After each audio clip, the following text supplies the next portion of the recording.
Yes, Pass over. Senior is held up in another court. Pass. pass over. 16, The appellant melodies. The others, respondents are served with notice, but none are unrepresented today. All are the authorities, my lord. The matter is arising out of the National Highways Act. Yes, you can argue the matter. Yes, my lord. My lord, the petition, appellant's lands were acquired by the respondents for widening the highway, and the compensation was awarded by the SLO.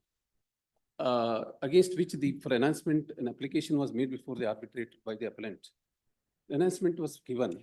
Along with the announcement, he had asked, the appellants were also asked for the statutory benefits that was required to be paid under the Land Acquisition Act, because the matter was settled by this Honorable Court as well as the Apex Court regarding the solatium and payment of interest on the solatium was to be included in the compensation. That was not given, hence the claim petition was filed before the arbitrator for enhancement of compensation as well as granting the statutory benefits. Hence, this learned arbitrator did not grant What was the additional prayer? One is for higher compensation and higher compensation and statutory benefits that is provided under the Land Acquisition Act. under section 23. Yes, 23. Solatium, interest. Yes, and interest, my lord. That was not granted. That was also a claim was made. However, he enhanced the compensation but did not consider this claim at all. He did not pass any order on that, finding on that claim. Then section 34 petition was filed before the learned district judge, my lord.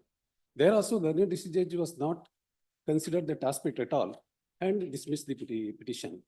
And paragraph, I have produced the claim petition copy at para number, sorry, page number 45, lordship kindly see.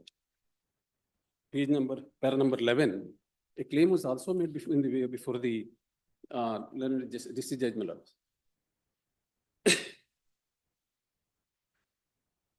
Para number 11, may I read, my lord?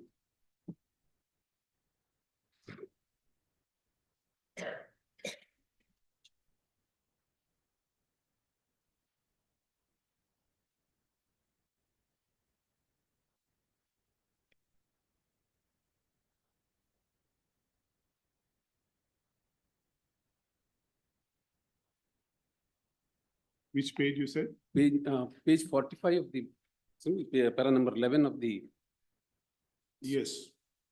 The Honorable Arbitrator has not awarded the amount towards solatium additional benefits as provided under the Land Acquisition Act for compulsory acquisition of land. Since 3J provided for non-application of the provisions of the said Act, the said question is now settled by the Honorable Supreme Court of India by holding that the statutory benefits made available under the Land Acquisition Act is also applicable in the case of acquisition under the NHAI Act. Hence, the non-granting of statutory benefits under the provisions of LA Act to the present case, which is pending for adjudication by the law.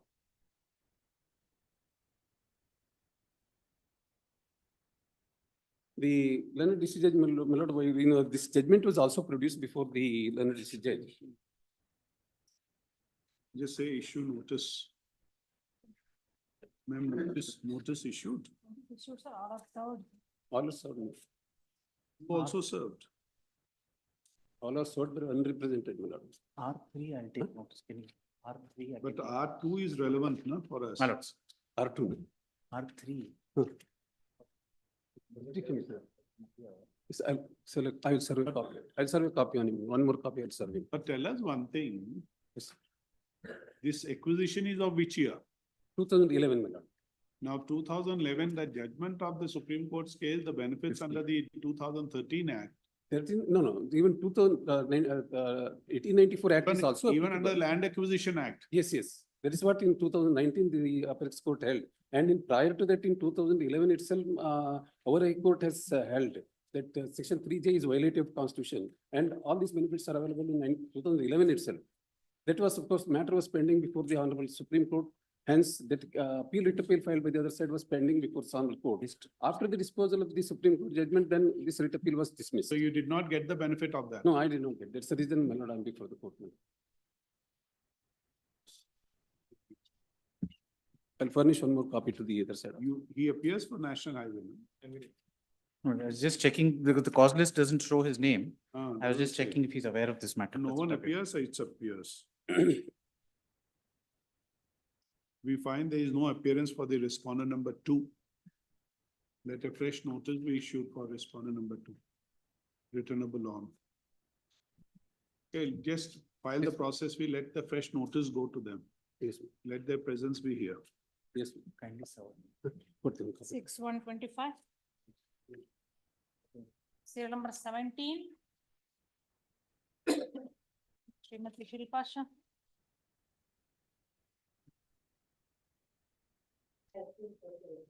That's, if your lordship grant me permission, an affidavit was called for, from my officers. I've been unable to file it at the counter. If your lordships permit me, I'll file it across the bar. Just give us. Both the appellant as well as the respondent have been served.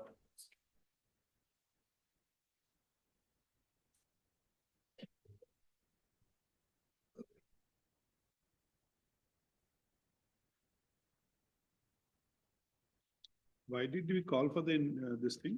My lords, there is a document which is produced at Annexure D to the appeal memo, which appeared to be inconsistent. There was some suspicion raised as to the genuineness of the document. And therefore, since the arbitrator is also the custodian of the revenue records, and a report was called.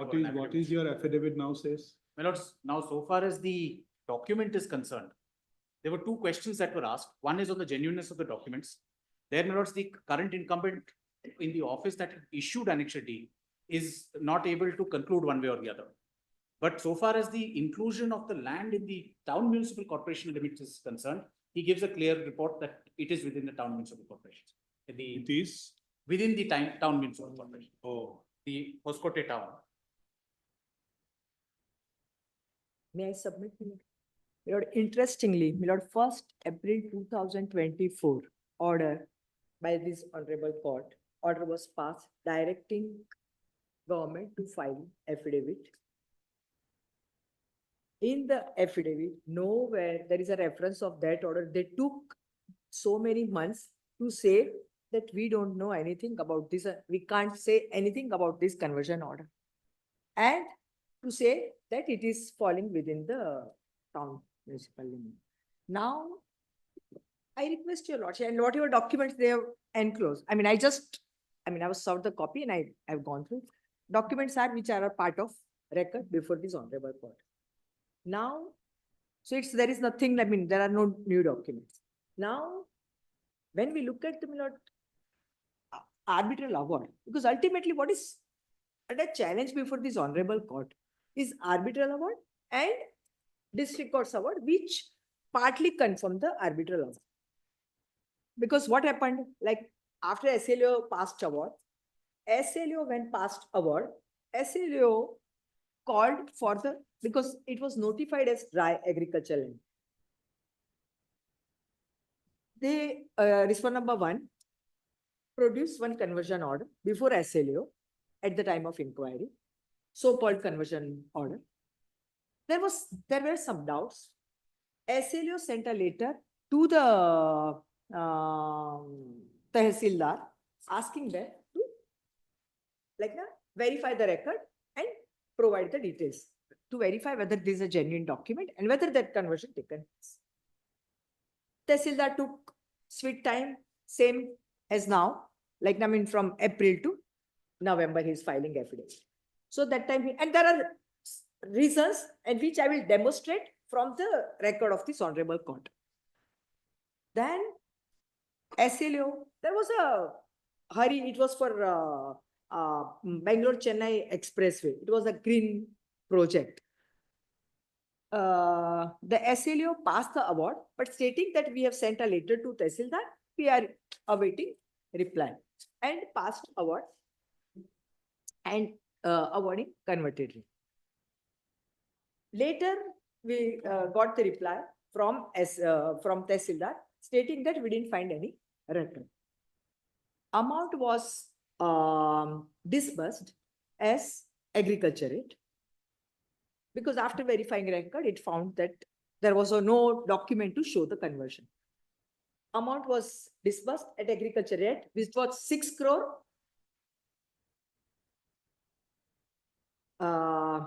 Then respondent number 1 approached arbitrator, seeking that amount should be paid as per converted rate. Arbitrator wanted to oblige, said, okay, it is to be payable as per the converted rate and 50% enhancement, which enhancement they never sought for. So arbitrator has only relied upon the conversion order, which they produced, and said that the amount is to be payable as per the converted rate and for the area whichever is within that converted area. We then, NHI then approached. So before arbitrator, there was no question whether it was within this area, that is area. Now, then we approached trial court under section 34 court. 34 court partly confirmed the arbitral award and partly set aside so far as enhancement, because realized that there was not sought for. That enhancement was. But how can there be a partially set aside, partially this thing allowed? Mr. Holla. Please, Malad. How can this be an award to the extent of what does the learned judge does? Milord, may I have 2 more minutes, Milord, just to submit that this question, that whether it was within this or not, that was not a question before either before arbitrator or before district court.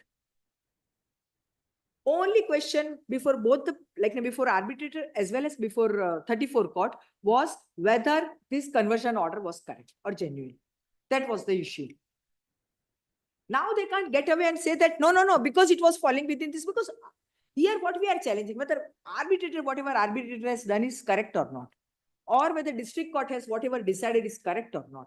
Now I request your lordship to look at, and now what they said as per this affidavit for that conversion order, we can't say either way. So now this honorable court has to decide whether that conversion order was correct or not, or genuine or not. I request your, I'm this affidavit, I'm just when we look at it, that anyone who look at this conversion order can say that there are some issues with the conversion order. And that's why bench led by Honorable Chief Justice directed on 1st April 2024 to look into record and file affidavit, because that government advocate that time made a statement that this is not a genuine document. That doesn't appear to be a genuine document. And then court said, you file affidavit. And then this affidavit has come now. Now I request your lordship to just look at, and in between, Tehsildar office, which office has filed this report, in between, this Tehsildar office, which has filed this affidavit, has given letter to address to NHI saying that this conversion order is not genuine and created one. They have also issued a letter to respondent number 1 saying that if you pay this, we will issue this. If you do this, we will issue this. So that's why there are issues with this document. And I request your lordship to look at the document. So that will throw some light that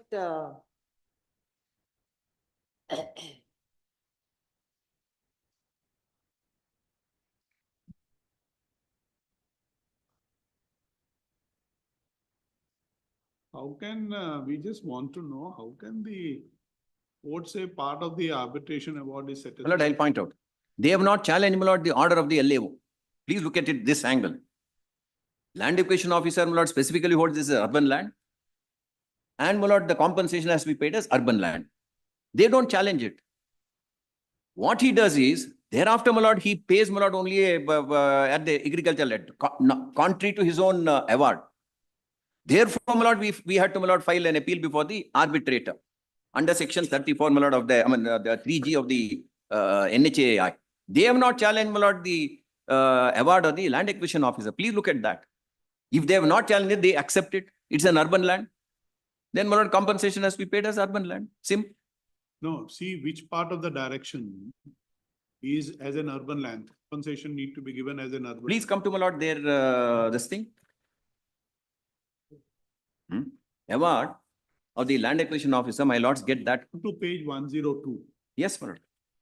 That's the order of the learned judge. Yes, my lord. The petition is partly allowed. Award passed by the second respondent dated with regard to enhancement. Or 50% of the value of the property is aside. set aside.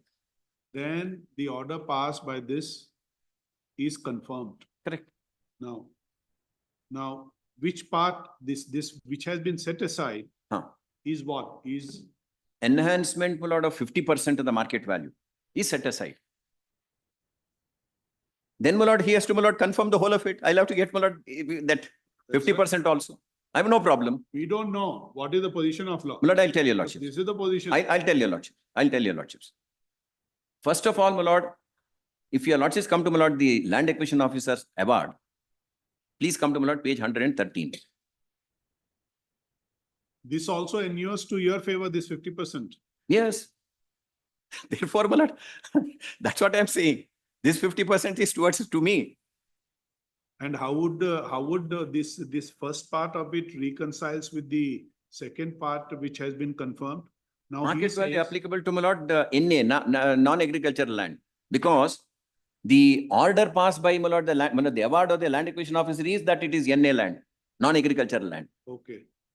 That's why I want to point out 113 of the annexure B1 or whatever they call it, my lord, I don't know.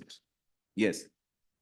If my lords come to, my lord, Nagara Pravesha, that is 155 on I mean, not all that.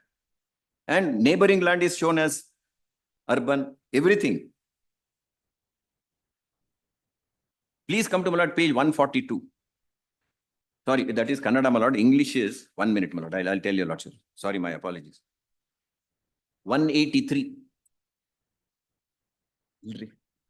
ಇದಿದೆ ನೋಡಿ ಕಣ್ಣೂರು ಗ್ರಾಮದಲ್ಲಿ conversion ಆಗಿರುತ್ತೆ ಅಂತೇಳಿ. Sorry. English translation. 163. My lord, I'm sorry. It starts at 163. Please come to, my lord, running page.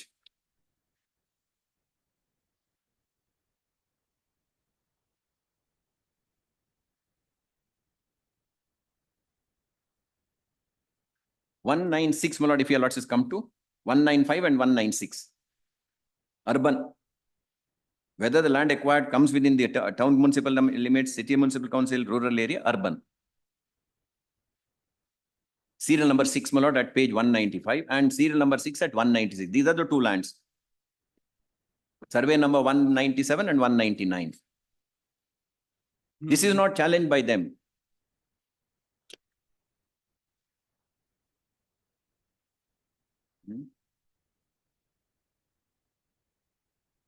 Yeah.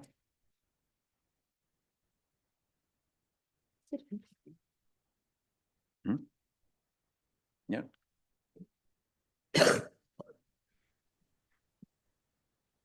Yes.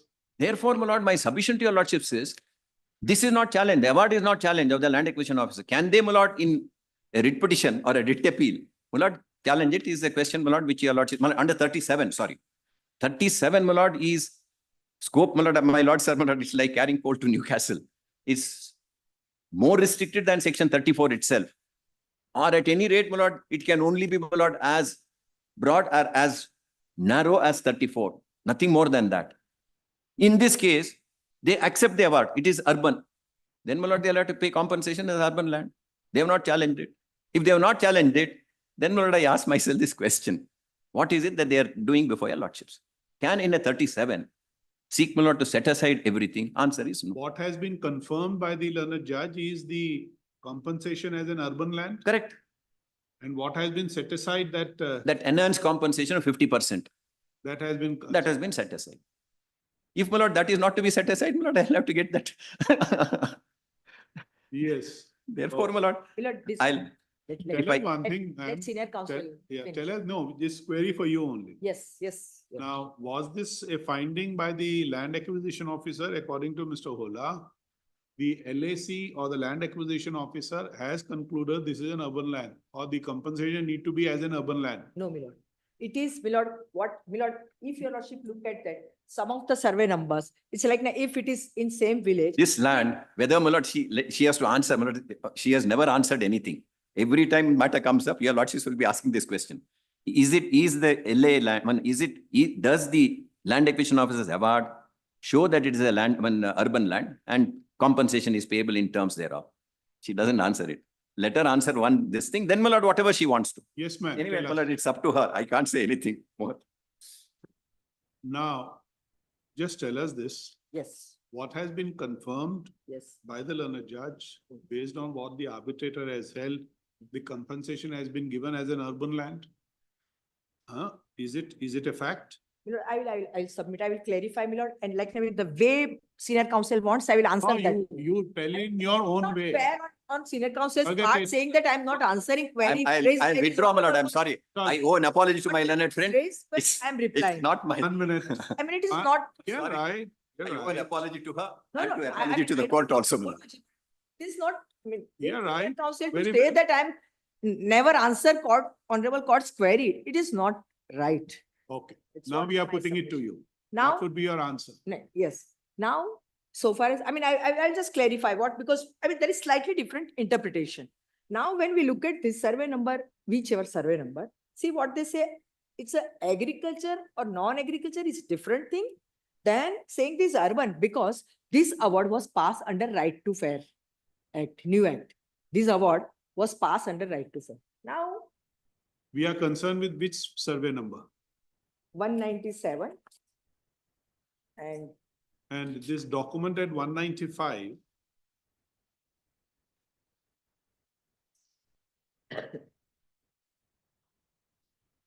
yeah, survey number 197. So it is dry land.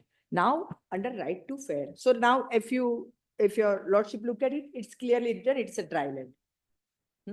It's written, I mean, it is it mentioned. says at the top, it says dry land. It's It mentioned. says as dry. land. Yes. Now, under Right to Fair, what they have to do, they have to take rates, and after taking rates, like sales statistic, guidance value, then they have to apply multiplication factor. For applying multiplication factor, they have to say that whether it is in urban area, it's like that 5 kilometers from municipal area, it is called urban area. And then it is different multiplication factor. If it is more than 5 kilometers away, then it is rural. And then it is a different multiplication factor is to be applied. So this here, what is mentioned, it is to apply multiplication factor. If your lordship look at just serial number 7, in that same, this survey number 197, and this question was never raised by any bench that what is this to explain. Today it was raised, I'm explaining.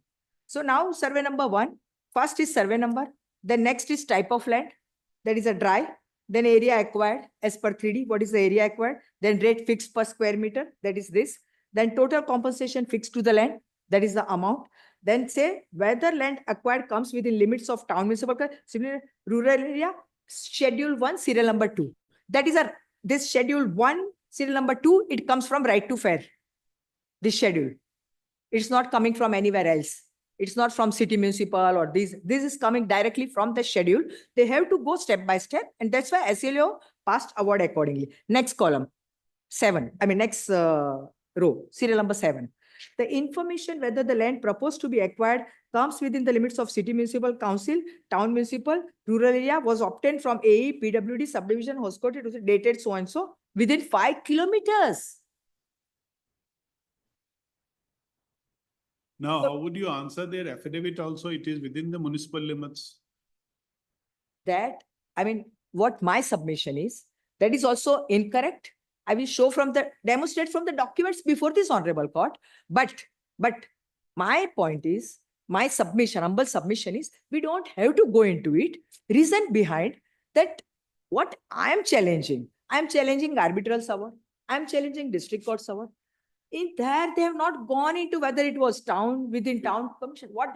Let's see the LAO the SLA or the initial compensation award given by the SLA? Yes, yes. Where does he say so? Is it, he doesn't deal with that? Deal with The whether it is land within city acquisition municipal. No, officer, no, no. while It is giving with- an award, No. does he say so this is urban or not? No. Or no. does he award compensation on the base of the urban? No. And being urban? No, no. Very well. See, that's Like a a sufficient. multiplying factor, it has been taken showing that it is within 5 kilometers from the city municipal. Within 5 kilometers. It is mentioned clearly. So, So you say within 5 so that is only for kilometers? multiplying factor. Yes, not for that whether it is a NA or agriculture rate. This is not for that. This is only for which it's a 1 multiplying factor or 1.52. So that is decided based on this. And that's why if your lordship just go just one more row, 11 row says 8. NA rate is one award. Yes, yes. No, NA rate I'm accepting that NA rate. But whether it is based on the municipal council and all, 8, serial number 8, row, Government of Karnataka notification number so-and-so dated so-and-so and later number date, LA dated 12/8/2015, section 26(2), schedule 1 of central government, National Highway Authority of India, New Delhi, to consider the factor under section 26(2) of schedule 1. That is against of right to fare. Section 26(2) and schedule 1. And then it is shown 1.5. So that is for multiplying factor. So now column from 6 to 8 were for multiplying factor. 6 to 6 and 7. Based on that, at row 8, 1.5 multiplication factor has been taken. So it is not whether it's agriculture or non-agriculture. It's the same multiplying factor will come into big effect, depends upon location. So this 6 and 7 were only to decide multiplying factor and not to decide whether it is NA rate to be given or agriculture rate to be given. So this is for multiplying. So then in 8, they said 1.5 multiplication factor taken based on serial number 6 and 7. So it is not decided whether it is NA or agriculture based on this. But then, senior counsel is right that ultimately awarded. Senior counsel was not here when I started my argument, and that time I submitted that NA rate was given. Award was passed for NA rate by SLAO, but it was subject to certain things. It was not an absolute award. It was because they had to look at the documents, because document they sought from Tehsildar had not been received. Do you want to file any response to that affidavit which they have filed? I will file. No, we are not saying No, anything. It's for I will you to file. take a call. Before that, I just wanted to show just one document to your lordship. No, we see a particular stand has been taken. Do you want to controvert that stand or you agree with that stand which has been taken? No, I want to object to that because it is not Then correct. you will file And it. what out I submitted that I can demonstrate that from the records, but I will I will file one objection. So I can, along with that only, I The can. absence of any response or controverting what the stand has been taken, the consequence would be what we will take it, whatever has been said. Feel fine. Finding. Before that, I just want to show one document to your lordship. Just Annexure D, which government advocate submitted that Annexure D was an issue. So I request your lordship to look at Annexure D, which is at page 203, and English translation is at page 204.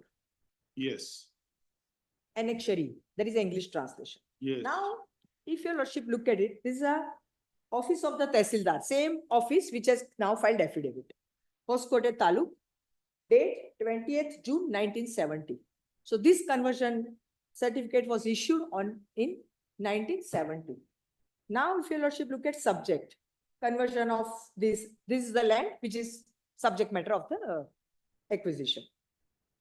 That includes subject matter. It's a larger extent, but it's subject. Now, reference, report number so-and-so. Now, an extent of so-and-so. Now, this conversion was subject to certain conditions. So now, if your lordship look at the above conversion is subject to the following conditions. Now, first condition, this conversion is as per section 95(2), 95(7) of Karnataka Land Revenue Act. Now, this Karnataka state was earlier Mysore state. So all the name of the laws like act, rules were Mysore Land Revenue Act, Mysore Land Revenue Code. But here, It is Karnataka. So it came into effect in 1974, Your Lordship. But here, it's in 1970 this order was issued.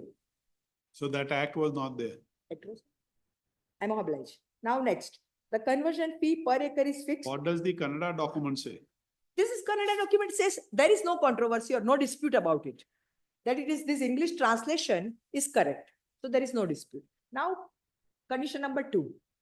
The conversion fee per acre is fixed at rupees so and so as per section 107(1) and amended rules 1984. So in 1970, he's saying that this conversion fee is payable as per amended rules 1984. But still, the Tehsildar who is filing affidavit, he's saying, I'm not sure, I can't say either way. That itself shows everything. Now next, it's not just, it ends here. Is it 70 or 90? 70.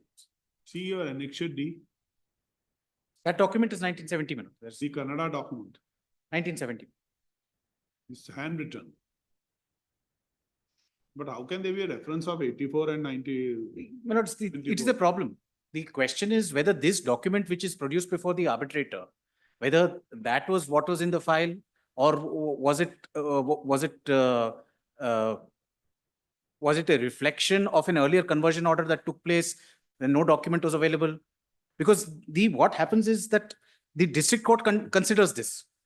If your lordships may take page 87, para 30. No, the award was based on this document. It was. Yes. But Yes, Your Lordship. the award considers this document You file an affidavit. and considers this document genuine. You'll file a response to that. Please, Your Lordship.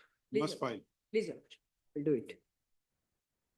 Just say that Mr. Bhatt has filed the affidavit that was directed by this court in the order dated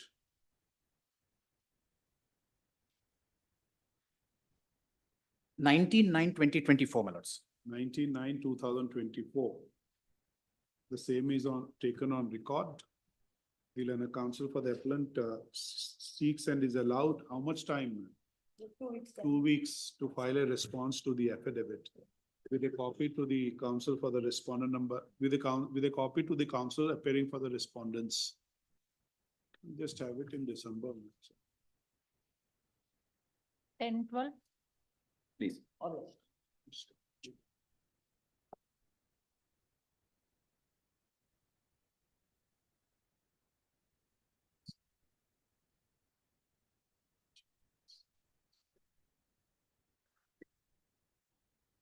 See the data.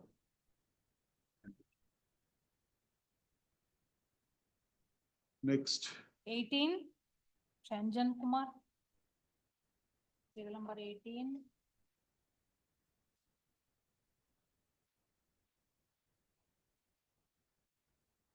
is anyone appearing? Pass over.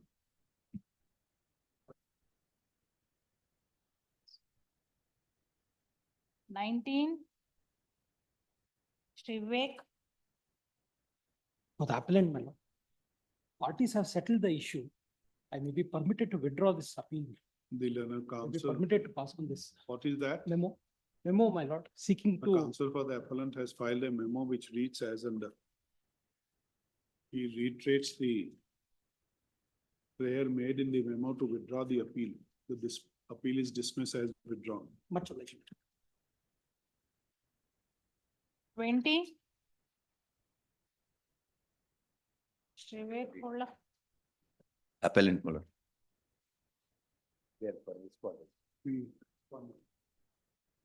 Are the submissions on record, Mr. Hola? Yes, my lord. They are there. Okay. Disturb dates Pass and over. We'll just pass over. Please. my lord. Even when there are some two special benches, my lord. You are in difficulty, please let Very you well, know, very let well. your We'll, my lord, we just want I- to, No, I understand. we don't want to block the board. We'll just come back. Very well, very well. Please. Next. 21 and 22 adjourned. 23. Purni Krishna. 23. Hearing for the respondent, your lord. Yes. I have the copies of on written submission, Hmm. I could file the written submission. You have not filed. I am not, the difficulty was, your lordship, that work board, the CEO is not there, there is an administrator, so I had to get a document. I got it late, so I have a copy now. Should I be filing it? Should I be filing the copy? Can I hand over, your lordship?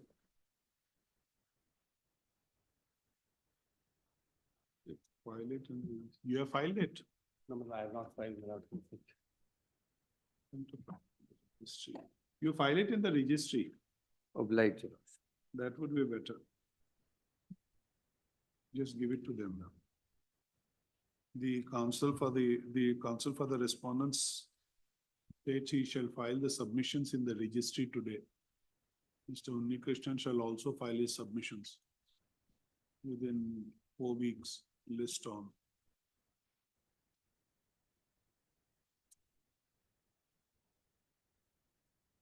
Thirteen, 125. Obliged.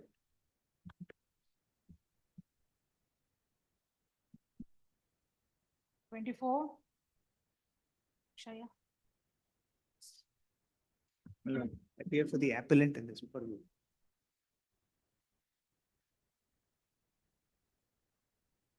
Commercial. Yes. This, we have filed a synopsis and also citations we have filed, but may require some modification, may request your lordship to have it next week or week after next.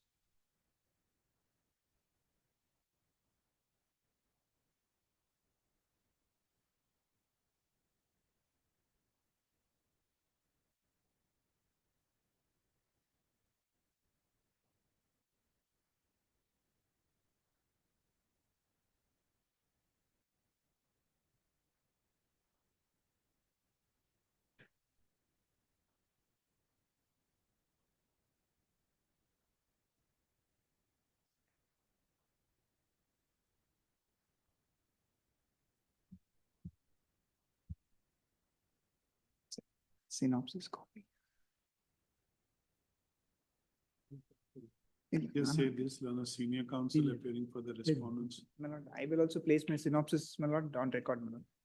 You have filed now? I have filed, we have filed. Lana, counsel for the appellant, just cut it. Lana, counsel for the appellants states that he shall also file his written submissions. Be filed within 4 weeks, list on. 16, 125. Much.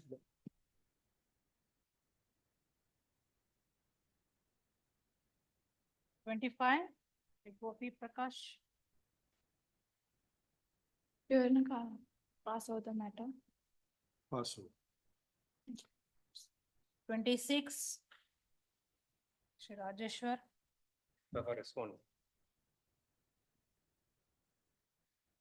You were to file that NCLT orders? They were to file NCLT orders, no? Are there any proceedings pending before the NCLT? Yes, it is pending before. What is the position there? We have filed application for recall. They had admitted, the RP is admitted. We have filed it's fraudulently. They have submitted. Fraudulently, it is 26. Where are the orders?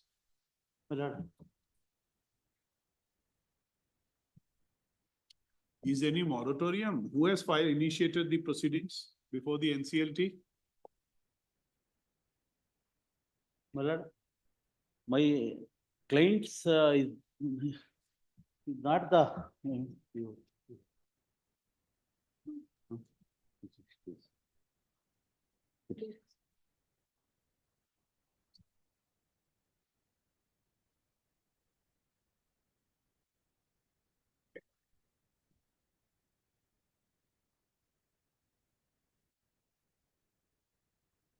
Urban Reserves India Private Limited has initiated the insolvency proceedings against the. Who has initiated?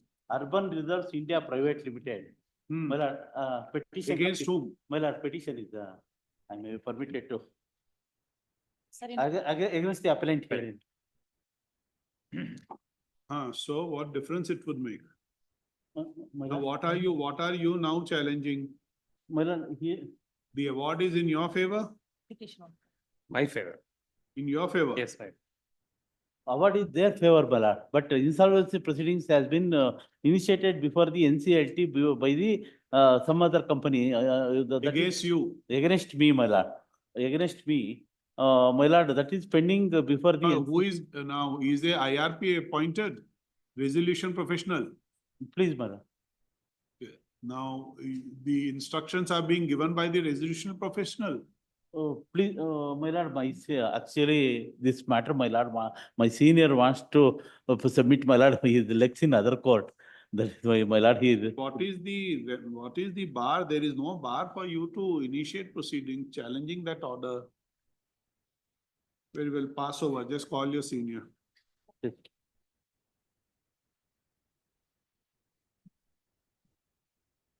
27.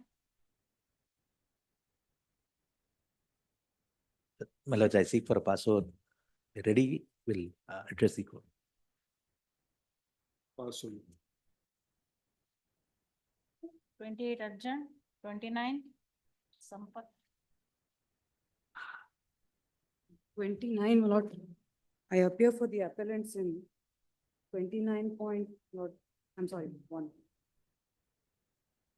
In 29.1, 29.2, and 29.3, my lord. Lord, in this matter, this is an appeal, my lord, challenging dismissal of suit for money recovery on the basis of share allotment, my lord. We had actually moved the matter. Thereafter came to our notice, my lord, there are 2 unserved respondents. Lord, may I just In which request- appeal? In, my lord, your lordships, please see. In 29 point, my lord, 29.1 and 29.2, so also 29.3. There are 2 unserved respondents, my lord. I just have one request. The 2 persons who are yet to be served were arrayed as defendants in the suit, my lord, in their capacity as directors.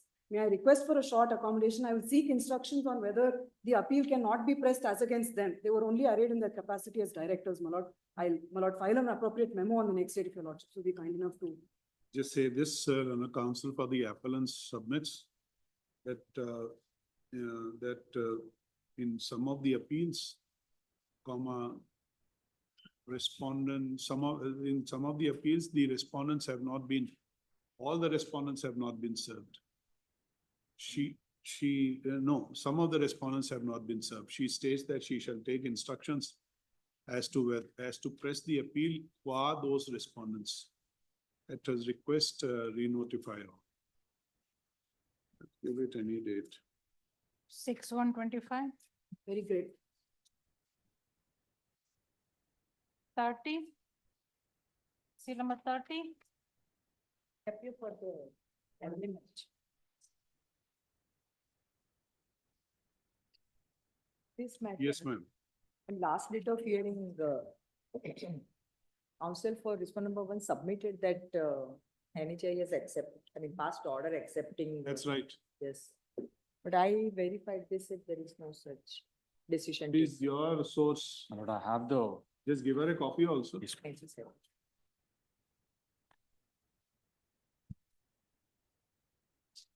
Just give that.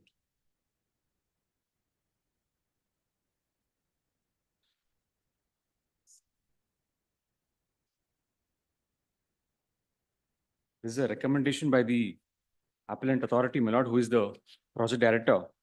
I know they have that internal committee also. So Yes, ma'am. it's based on that. It's based on that, my lord, yeah. No, this is, I think, a recommendation, maybe, By the PD, my lord, that is a project director who is the appellant herein. but then no order has been, so. See, from- this need to be accepted, Yes, na? yes. So that,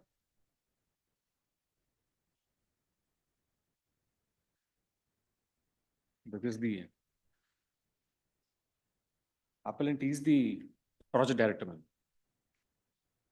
It is his own order.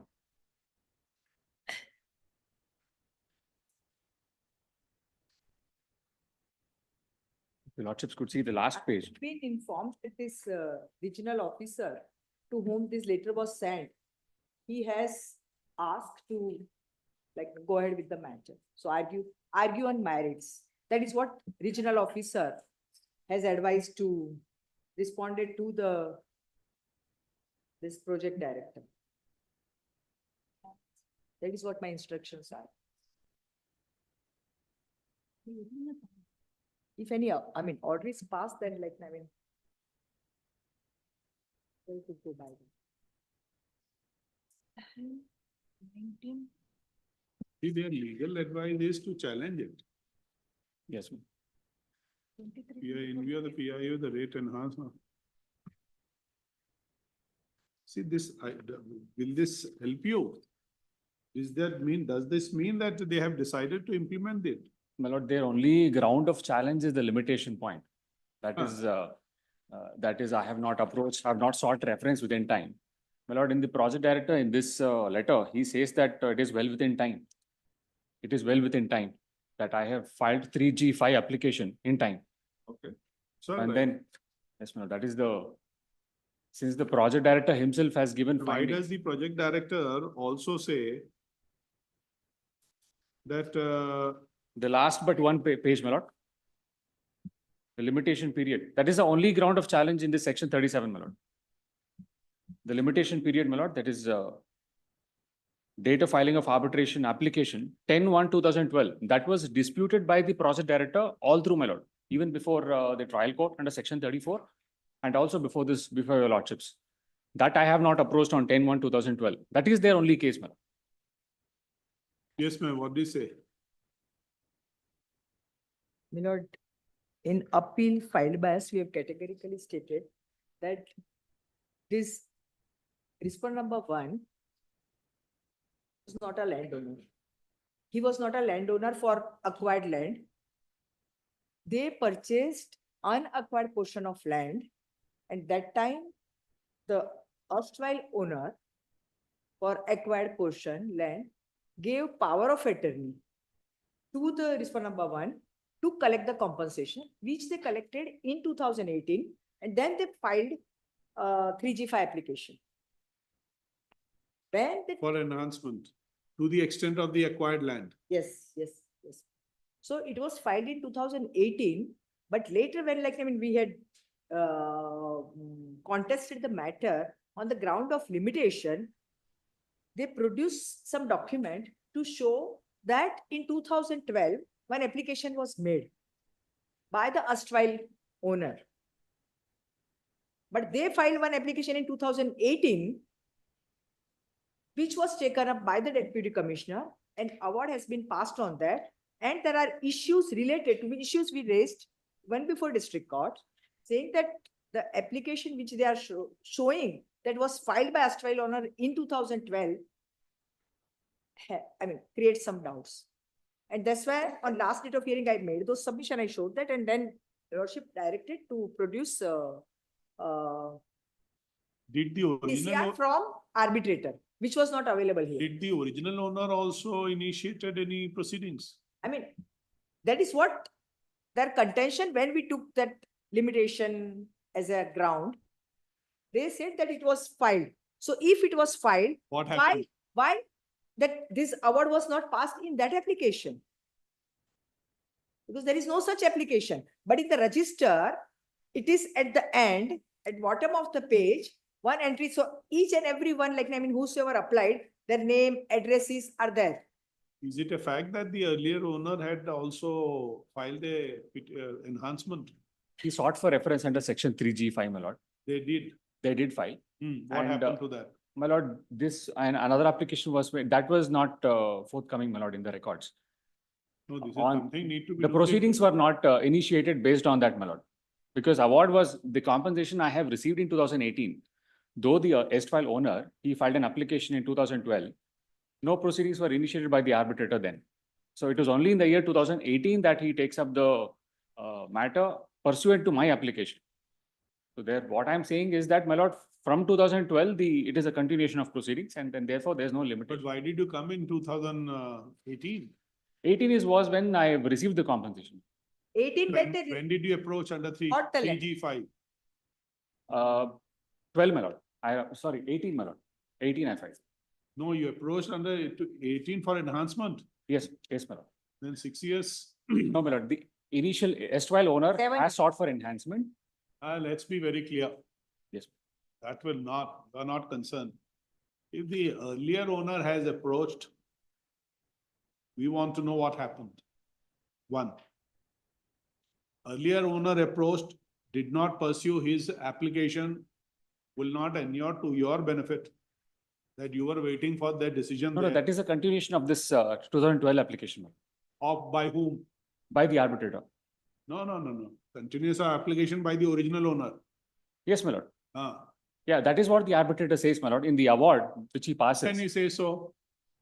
In the award When was the power of attorney given to you? in 2018. 2018. I purchased the entire extent. Now, does this arbitrator decide the same application Yes, filed ma'am. by the original owner? Yes, ma'am. No, my lord. That is what the arbitrator says in his Number. award, ma'am. Number, case number, look at case number. That is what the arbitrator says in the award, ma'am. There are many things to be, we have to meet the end on many aspects here. Now, see, show us the award. Yes, the land acquisition officer. Lordship directed, to government advocate to bring the TCR But from did the this- arbitrator's office. It's come a lot, it's being filed in the registry as we speak. Maybe put up. My lord, page 53. Ma'am, has it come in the registry? Because I'm told that it's been, yesterday I was shown a copy, my lords, I was not happy with the pagination, etc. And that's been corrected and has been. No, according to your instruction, it has come. It has come. I've seen it. I've seen it. I was not happy with the pagination. I wanted the arrangement of pages. I wanted it reorganized and filed. We'll ask the registry to place it before us. We have been, just say this.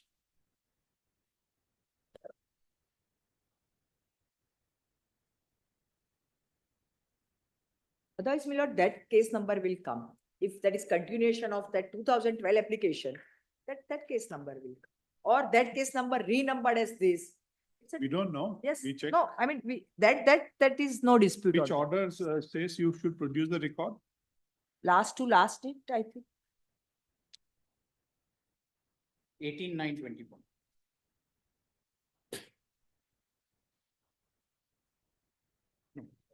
No.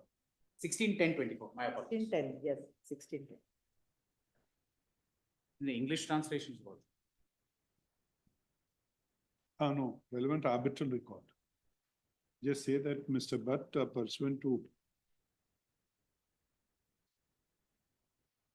Mr. Butt states that pursuant to order dated 16/10/24, the relevant arbitral record has been filed in the registry. Is being filed. Is being filed? Is being filed by end of the. Shall be filed in the registry during the course of the day. The registry shall place the record before the court on the next date of hearing. Re-notify on, just give this to him. Give it back. Give it in That December. may be, of the year. December. on last date of hearing, his statement was recorded that it has been passed, order has been passed, and I have to find it out. So that also may be Which order, where? that that NHA has passed order accepting that is what statement made by. I know, you're right. No, but this order doesn't say so. This is something legal advice and something what action need to be taken. This is not a sort of a settlement and decided to. Appealing authority is a project director, my lord. The project He may director, be, but what is the some substance of that order? summon substance is he is willing to comply with this award. That is what he says. He has expressed himself. He expressed himself and given the findings of the fact also, my lord, wherein he disputes in this appeal. He disputes nothing on on- the limitation, my lord. In this, he admits that we have filed on 2012. May I request last line? Financial application so-and-so, including interest calculator so-and-so is submitted to place before the LA committee for decision. Yes. My lord, now here, the committee is not before this court. It is the project director who is before this court. And See, it's like this. It is surely, he doesn't say so by this you implement the order. He say LA committee will go to the competent authority, then there will be a final order.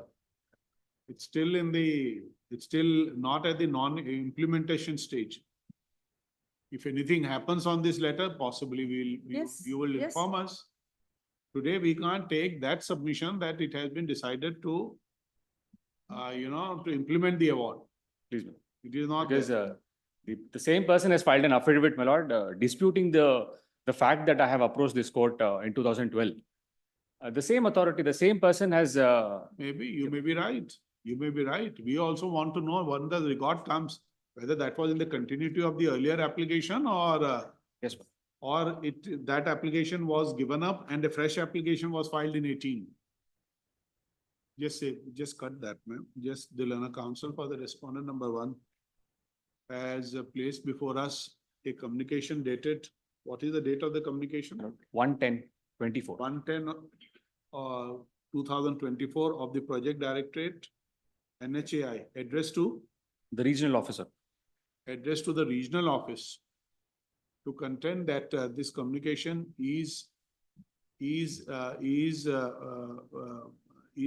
in furtherance of decision taken to implement the award. This submission is disputed by the learner counsel appearing for the appellant NHAI. According to her, the issue has to be placed before the LAC committee to enable and to further enable the competent authority to take a decision thereof. Next, just say that on the last day, we say nothing on the submissions advanced by the learner counsel for the appellant and the respondent number 1. Full stop. On the last date of hearing, we have directed the production of the arbitral record. Mr. Bhatt appearing for the respondents number so and so states that the arbitral record shall be filed in the registry during the course of the day. The registry shall place the record before the court on the next date of hearing. Re-notify on. Just give that communication. Yes. Just place it on record, ma'am. We'll take it on record.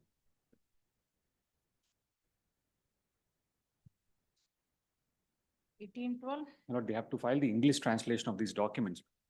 We have already Who would filed, file? which I submitted on last date of hearing also, that we have submitted like that. No, I We don't have have already- copies. No Just give copies have them a been served. copy, ma'am. Will. Give a copy. Will be. 1812. Okay. Next, pass over. Pastor matters. Serial number 3.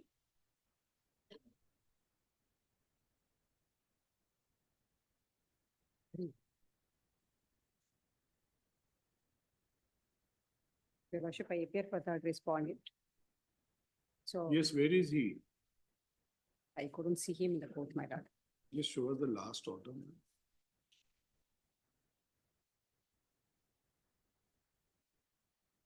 Your Lordship, last date of hearing, your Lordship directed them to get the instructions insofar as the interest amount is concerned.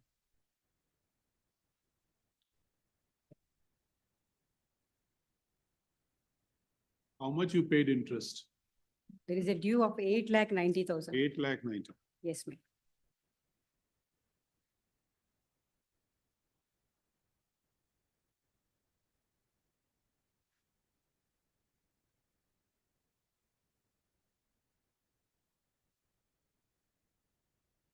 Who was the counsel, ma'am? Mr. Ramchandra Deshmukh. Ramachandra Days.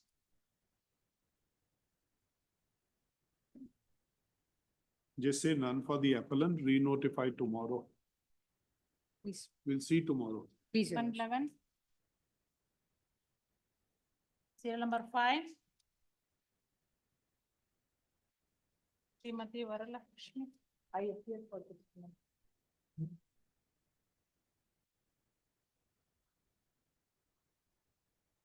I appeared for this one number 1 and 3.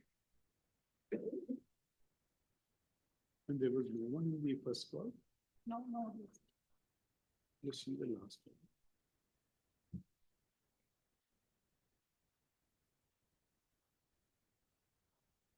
There is no appearance for the appellant even on the second call. We find that despite time being granted on 22/11/23, steps have not been taken to serve the acknowledgement of having served the copies on respondent number 2. The petition is dismissed for non-prosecution and default. Serial number 6. Keshav Datta. For petitions. TCR is yet to be summoned, my lord. TCR is yet to be summoned, my lord. 4 weeks may be granted.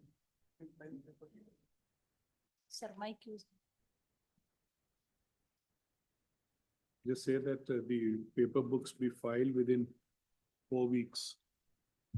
List on. 22nd January. Serial number 10. Shri Swarup Anand. For the appellant, my lords. For the respondent, my lord. I am the appellant in the first matter, my lords. The rest of them are the cross appeal by the department. Lords, I am the appellant in the first item. He was the accused in the scheduled offense. The scheduled offense for me has been quashed by an order of this honorable court. Also, my lords, I have been discharged in section 45 complaint that was filed by the department against me.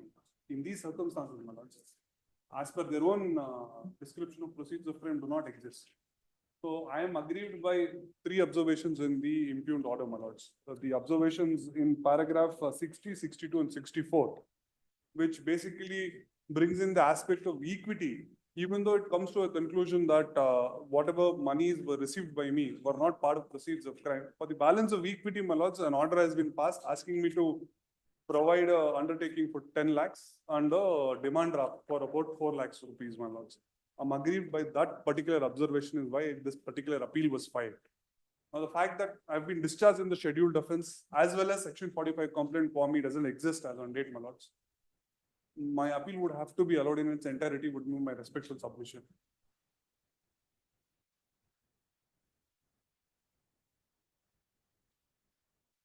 You said which paragraph? My lords, paragraph 60, 62 and 64 of the impugned order, my lords.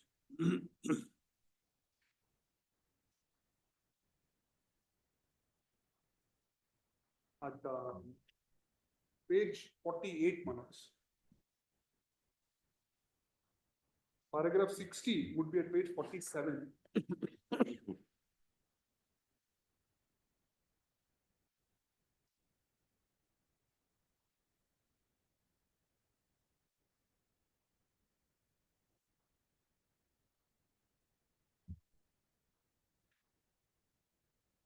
In fact, in the honorable tribunal in the preceding paragraphs, my lords, comes to a categorical conclusion.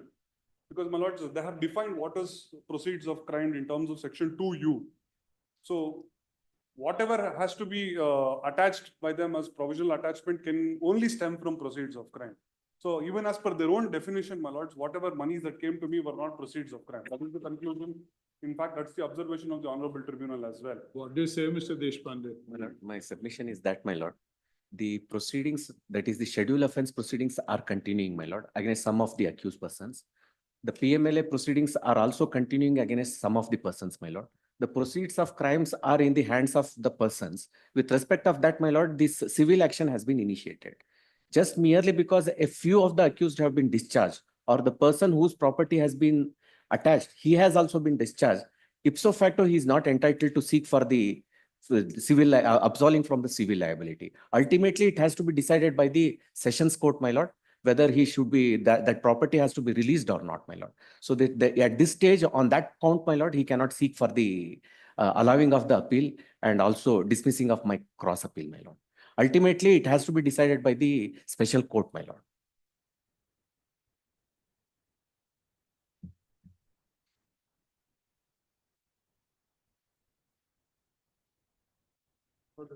Make one respectful submission. My lords, if I could just make one respectful submission. My lords, if my lords may kindly look at the definition of 2U, what they have themselves made.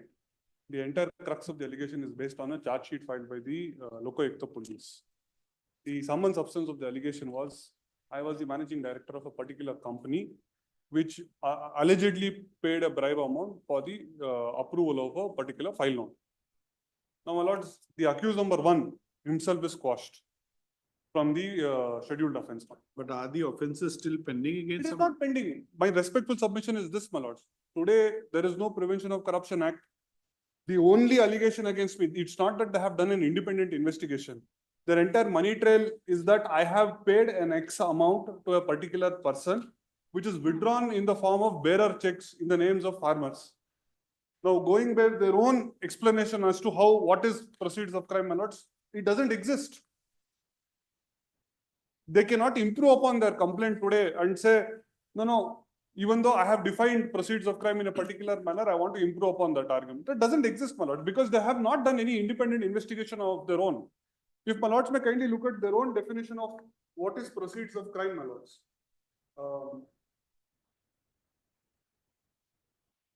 And what are your appeals? My lord, there are some of the claims what I had put forth, which are the property attached. Against that, certain order has been passed affecting my interest, my lord, in the same proceedings. And for that reason, my lord, I am challenging that particular order. I initially attached the property, my lord. The confirmation order was passed by the adjudicating authority. Then appeal was preferred before the appellate tribunal, my lord. The appellate tribunal has passed the order against our interest, and that particular property has been discharged from the attachment, my lord. Against that particular portion of the order, my lord, I have preferred an appeal. Against the discharge? Against, yes, my lord. Not against the discharge, my lord. Discharging from the attachment. Yeah. Yes, from discharge from the attachment. Moving the attachment. Yes, my lord. Removing the They are also on section 46 appeal, my lords. That is the order of the adjudicating authority under section 26. My lords, if my lords may kindly come to page 65 for a moment. My lords, the scheme of PMLA is this, my lords. Once there is a scheduled offense registered for... But how would you answer his submission? Yes, my lord. His submission that he has been discharged in the criminal case. My lord, my own... Lords, not just that, my lords. My request is, if my lords may kindly come to page 65 for a moment. Their definition of proceeds of crime is going to govern the entire proceedings. That's right. So under 2U... There is a finding of fact. It's a finding of fact, my lords. And it's very specific as to what they define as proceeds of crime. They say bearer checks withdrawn in the name of landlords, then bearer checks withdrawn in the name of non-existing landlords. Only these two categories are defined as proceeds of crime. When this doesn't exist in my hands, my lords, irrespective of the fact whether the schedule offense is subsisting against me or not subsisting against me, these attachment proceedings cannot continue would be my respectful submission, my lords. They cannot improve upon their complaint.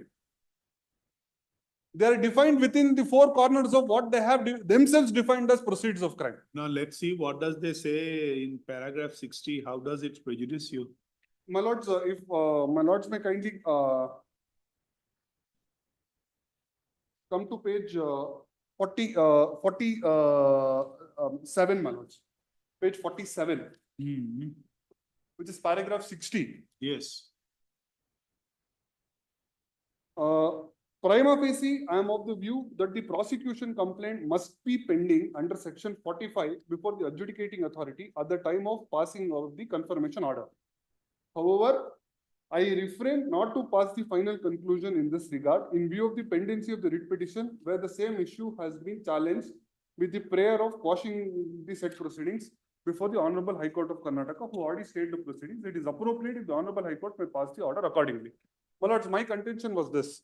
Section 8(3) says that the confirmation shall continue during the pendency of a proceeding for an offence under this act.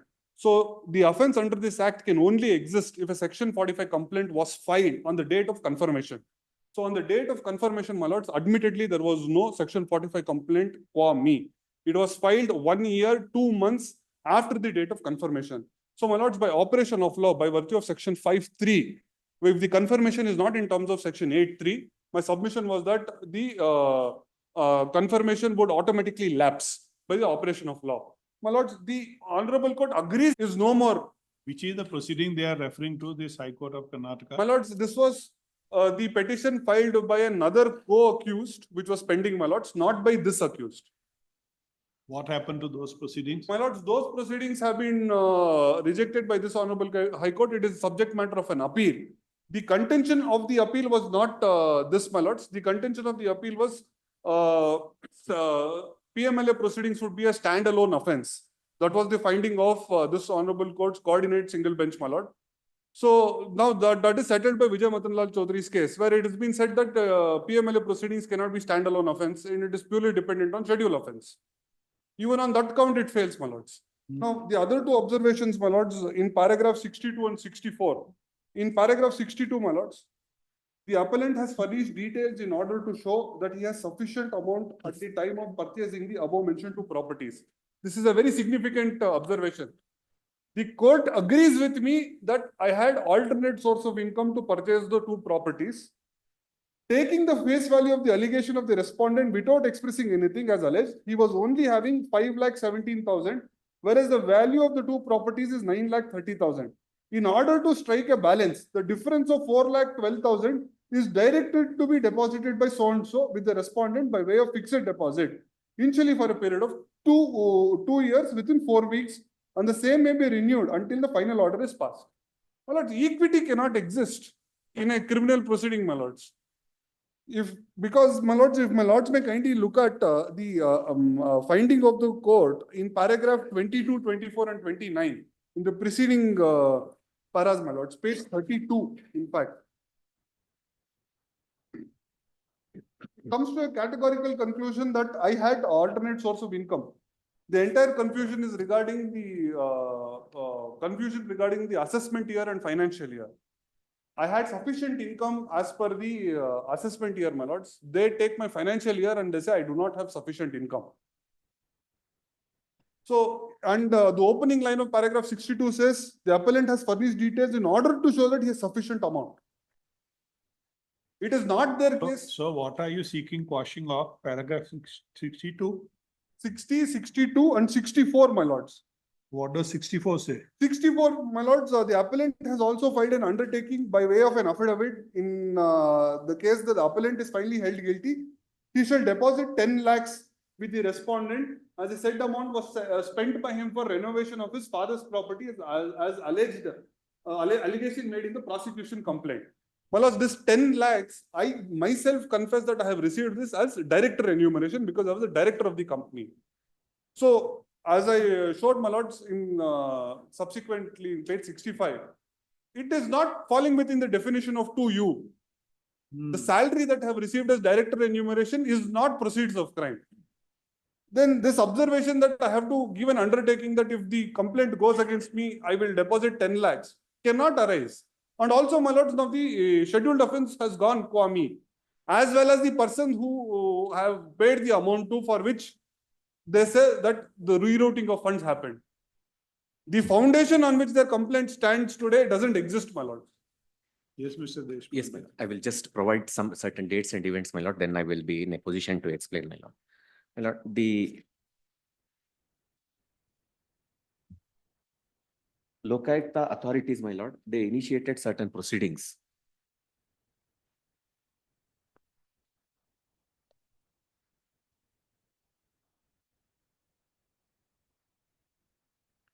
But what would be the effect after the schedule offence is quashed? If the entire schedule offence is quashed, my lord, then I cannot continue with the proceedings under PMA. But if one of the accused is discharged, my lord, the schedule offence remains as it is, my lord. Right. In such an event, my lord. But qua him, what lord, would be the position? My submission is that, my lord, that is the gray area, my lord. It has to be decided, my lord. And as per the Pavana Dibbur judgment, my lord, that is the. This is something, it's like this. He succeeded. Yes, my lord. But he can't get any benefit. My lord, it is ultimately like that, something, said operation successful. My lords, my respectful submission to that is, my lords, it is not a gray area because that question is purely governed by their definition of 2U. That's your argument. My lords, it sounds logic, obvious. The very predicated offense goes, what remain, nothing. There cannot be any, on that basis, there cannot be any action to your prejudice. My lords, in fact, they define as to what is proceeds of crime. Had they said that it is all the XYZ funds that has flowed from the various companies in this manner is proceeds of crime, then there would be some merit in my learned friend's argument. But they have very specifically said, if I could just read paragraph 8 of their own complaint, my lords, in view of the facts stated above in the charge sheet, following amounts are proceeds of crime in terms of section 2U. They state that and provide a table, my lords. When they have, in a very straitjacket manner, defined the four corners of what is proceeds of crime, my lords, my respectful submission is that they cannot interpret anything beyond that. And where is the tribunal say these are not My lords, the tribunal, my lords, the observation in paragraph 62 and 64. If my lords may kindly come to page 32, my lords. 64, there is no finding on that. My lords, 62, the appellant furnished detail in order to show that the sufficient amount was. Where did this is?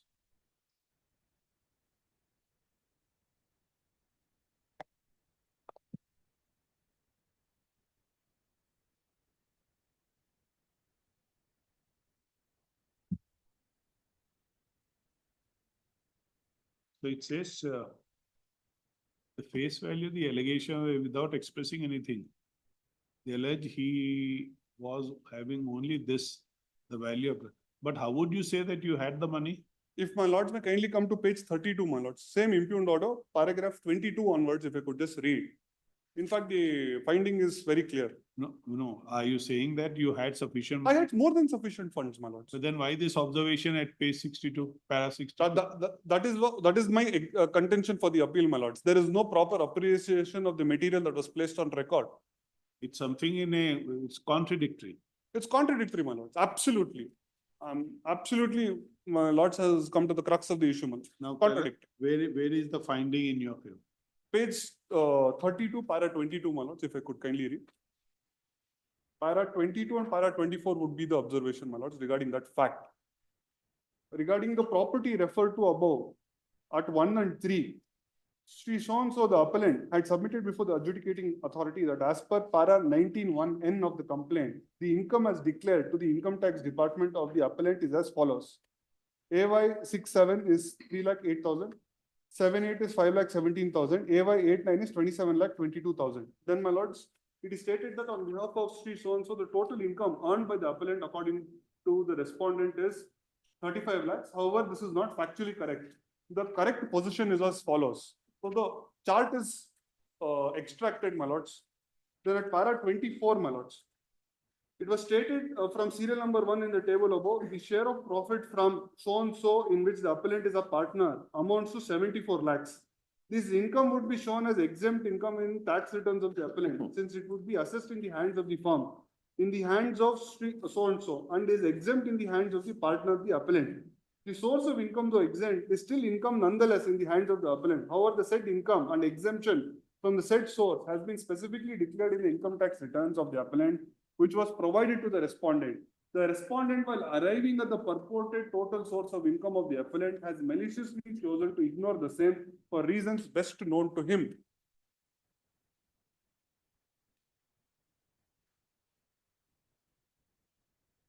And para 26, my lords.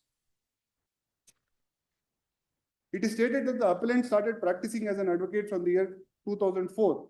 From 2007-8 onwards, the appellant started developing his own clientele and the appellant's professional practice. The annual receipts in the nature of professional fee the appellant earned out of his own sources range from 8 to 9 lakhs in 7-8 and went up to 40 lakhs in 9-10. Most of the income that the appellant earned was in the form of cash, as his clients were businessmen running small businesses. Para 29, my lords, this is the most important observation. It is alleged that the figure of 5,17,000 is taken in para 19.3 of the complaint as returns for the assessment year 7-8. Showed total gross income as 5,17,000. However, the respondent did not understand an assessment year relates to the previous financial year. Therefore, the financial year 7-8, when the properties as mentioned in serial number 3031 were purchased, the correct assessment year is 8-9. Wherein the appellant has shown total gross income of 45 lakhs, being inclusive of 15 lakhs and 2,33,000 of exempt income as against 27 lakhs as stated by the respondent, which has been conveniently ignored. The amount of 9,30,000 spent for purchasing the property, the serial number 3031, when was explained as having been purchased of the appellant's own source of income, the gross income of 45 lakhs during the financial year 7-8. This is the categorical finding of the tribunal. With this finding, my lords, they couldn't have passed the observation what they passed at paragraph 62. This is purely based on their own allegations of complaint and the evidence that have provided to show that had alternate and sufficient source of income in terms of section 8.1. Section 8.1 postulates that when the adjudicating authority issues me a notice, I have to explain the source of funding, which I have done so. and a premier investigating agency which. What is the effect of 62 in future now against you? What are you apprehending? My lords, my apprehension is this, my lords, by virtue of the observation that is made in 62, there is a substitution of the confirmation. Instead of the property being attached, it is substituted by a demand draft. Partially, the attachment has been upheld, my lords. Now, when the attachment has been partially upheld, the attachment is nothing but the manifestation of proceeds of crime. So, even though I am acquitted, my lords, by virtue of this, it appears so that I'll continue to be committing an offense under section 3 of the enactment. The attachment has been confirmed because they believe it is the manifestation of the proceeds of crime, which is not the case so much.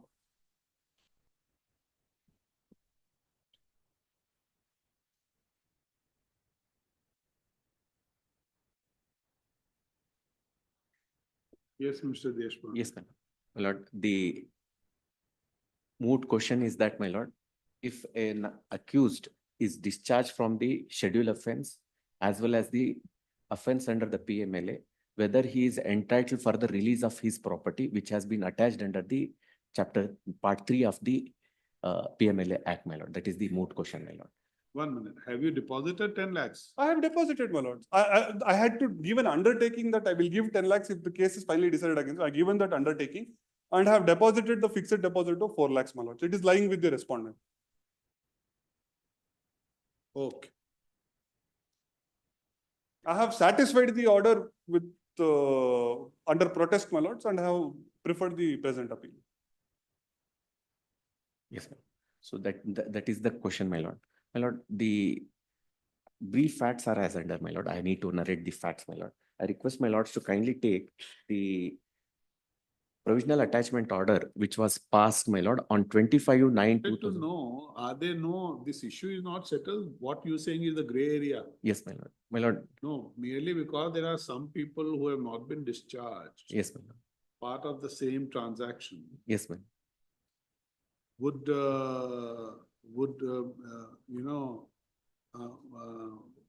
would mean that he cannot be said to, or the property cannot be returned back, or whatever is the. Earlier to Vijay Madan Lal Chaudhary, my lord, the offense of PMLA was considered as a standalone offense, my lord. That's right. After Vijay Madan Lal Chaudhary, my lord, the approach has totally changed. In Vijay Madan Lal Chaudhary, my lord, it was held that, my lord, if a person is a proceedings of schedule offense is quashed, automatically the proceedings of PMLA has to be quashed and it should come to a standstill. That is the law which has been laid down in that particular proceedings, my lord. Now the question is, my lord, the word what is used in the Vijay Madan Lal Chaudhary is, my lord, quash, discharge and acquittal. If there is a quashment, my lord, quashing, discharge and acquittal, my lord. If there is a quashment of entire proceedings, then there is a different course, my lord, because I cannot proceed with. If there is an acquittal of all the accused, my lord, then I cannot proceed with. However, if one of the accused is discharged and proceedings continues, now I need to ascertain what is the proceeds of crime. The proceeds of crime, the proceedings under the Act, as well as proceedings with reference to the schedule offense, with reference to proceeds of crime is continuing, my lord. If the proceeds of crime is continuing, my lord, I am supposed to continue with this particular attachment. And it is only post Vijay Madan Lal Chaudhary, my lord, these complications are cropped up and which has to be addressed to, my lord. In Pauna Dibur, my lord, there was one particular question before the Supreme Court, my lord, whether a person who is not named in the schedule offense, whether proceedings, the PMLA proceedings can be continued against that particular person. Then the Supreme Court held in that particular case that even though he is not named in the schedule offense as an accused, still the proceedings can continue as an accused against the PMLA proceedings can be continued against that particular person if the proceeds of crime of the schedule offense is found in the person in the hands of that particular person. It is not the accused, my lord. It is the proceeds of crime is the important aspect here. So the proceeds of crime, if it is found in his hands, I can proceed against him under the PMLA. And if that particular proceeds of crime. How would you submit the findings given by the tribunal in the earlier paragraphs? My lord, the tribunal finding, my lord, my submission is respectful submission with respect of the tribunal order is that, my lord, the tribunal has not taken into consideration of the amendment which was effected the date of the amendment which has been effected. Earlier, the law under section 8, subsection 3A was that, my lord, the attachment shall continue during the continuation of the schedule offense. That was the earlier law. That was being challenged in various courts, my lord, saying that it is a draconian law. And for that reason, my lord, in the year 2013, my lord, an amendment was given effect to section 8(3)(a), saying that during the pendency of the attachment would continue only for 1 year. Before 1 year, the complaint has to be filed. However, my lord, as on the date when I initiated the proceedings, unamended section 8(3)(a) is applicable. That aspect has not been taken into consideration by the tribunal, my lord. And that was argued by us in a connected case before this honorable court, my lord. That has been dismissed, my lord. That particular issue has attained the finality also. I have placed those orders also on record on the earlier occasion before a different bench, my lord. I may be permitted to refer to it also. Sorry. Where are those orders? Yes, my lord. My lord, it's factually incorrect what my learned friend is submitting. The order of the adjudicating authority that my learned friend is talking about is passed on 21/2/2013. I have produced that order at page 178. The operative portion, if my lords may kindly come to page 258, my lords, paragraph 206. They cannot choose the amendment as per their convenience, would be my respectful submission, my lords. My lords, the attachment was made in the year 2012. I was heard completely under the provisions that prevailed in the year 2012. If the contentions of my friend are to be taken at face value, my lords, as the language of the enactment stood in the year 2012, the attachment should immediately come to an end once the schedule offense goes qua me, my lords. Because the section 8(3) language said that it shall continue during the pendency of the scheduled offense. Now that was substituted with it shall continue during the pendency of an offense under this act. Yes. Even though I was heard under the old enactment, the amendment comes on 10th of February 2013, my lords. No opportunity is given to me to be reheard as per the amendment. On 21st February 2013, the adjudicating authority passes the confirmation. The operative portion of the confirmation is at paragraph 206. In fact, it extracts the language of the enactment that existed as on that date. It says, the last two lines of para 206, my lords, I therefore order a confirmation of the provisional attachment order in respect of the properties of others issued by the complainant made under subsection 1 of section 5, and that such attachment shall continue during the pendency of a proceeding relating to any offense under this act. So, my lords, as on that day, a section 45 complaint should have existed for me. It did not exist. So, when this confirmation is not made in terms of the enactment, my lords, section 5(3) says that if the confirmation is not done within 180 days, then it would automatically elapse by the operation of law. So, they file the prosecution complaint. There are judgments also on this. My lords, in fact, the entire aspect is covered by a full bench judgment of the Honorable Apex Court, which still holds the field, would be my respectful submission. In fact, there is no finding on any of these aspects, even in Vijay Madan Lal Chaudhary, my lords. My lords, what that judgment says is that the any amendment to criminal law, my lords, if it is procedural in nature, then it would operate retrospectively unless there is no saving clause provided, my lords. But any amendment which provides for the creation or the deletion of an offense would only operate prospectively, would be my respectful submission, my lords. In this case, my lords, it creates the creation of an offense because the manifestation of proceeds of crime is what results in section 3 complaint for the section 45 complaint for an offense under section 3. That is the crux of the matter, my lords. Even if we assume that the amendment is in vogue for me, my lords, even in that aspect, the section 45 complaint doesn't exist against me today. See, we the only thing is what we are actually pondering is when the others have not been discharged. What would be the effect? My lords, my respectful submission for that would be this. You can argue insofar you are concerned, there are no proceeds of crime. There is no proceeds of crime. Not only that, my lords, Vijay Madan Lal Chaudhary's operative portion does not make this distinction. It only says that the predicate offense, the PMLA is not a standalone offense and is purely hinged on the predicate offense. If the schedule offense goes, the PML offense would go, my lords. In fact, Bhavana Dibbu's judgment, my lords, in fact, clarifies this aspect would be my respectful submission, in which the operative portion reads, my lords, that the acquittal of a particular accused in a schedule offense and others who are charged in the PML offense, if they are not in the schedule offense, his acquittal would actually entail to their benefit. That is the observation. So, my lords, the contentions that my learned friend is trying to contest is in fact nowhere rendered by the Honorable Apex Court. In that event, my lords, we will have to squarely look at the facts of the case, which forms the basis for the initiation of the entire prosecution complaint for me. So there again, I again lay emphasis on the definition of section 2U. So, my lords, in 2U, as after their careful investigation. Can you say that insofar as where the others have not discharged, there can be a possibility of finding those were proceeds of crime qua them? Qua them, not qua me. It can never exist qua me would be my respectful submission. My lord, my submission is that, my lord, the money laundering is a process. One is acquisition. One is generation and then acquisition and layering. Layering takes place in different forum, my lord. If the layering has taken place and if a person is found, that particular person is also found fault with that, and he will also be charged for the PMLA proceedings, and also that particular property will be attached. The second submission, my second submission is that if that layering has taken place, if that particular person is not involved in the process, but if he is holding it, but that particular proceeds has to be attached. That particular proceeding is still pending. That is the ultimate object of the PMLA Act, my lord. That is the ultimate result of proceedings under section 8. That would be pending before the special judge, my lord. But would you say this finding at paragraph 60, my lord. 60? Yes. My lords, 58, sorry. Just make one respectful submission, my lords. This again, this contention again cannot sustain. Let us hear him finally. My lord, just one aspect that I just want to highlight, the section 45 complaint that they have filed.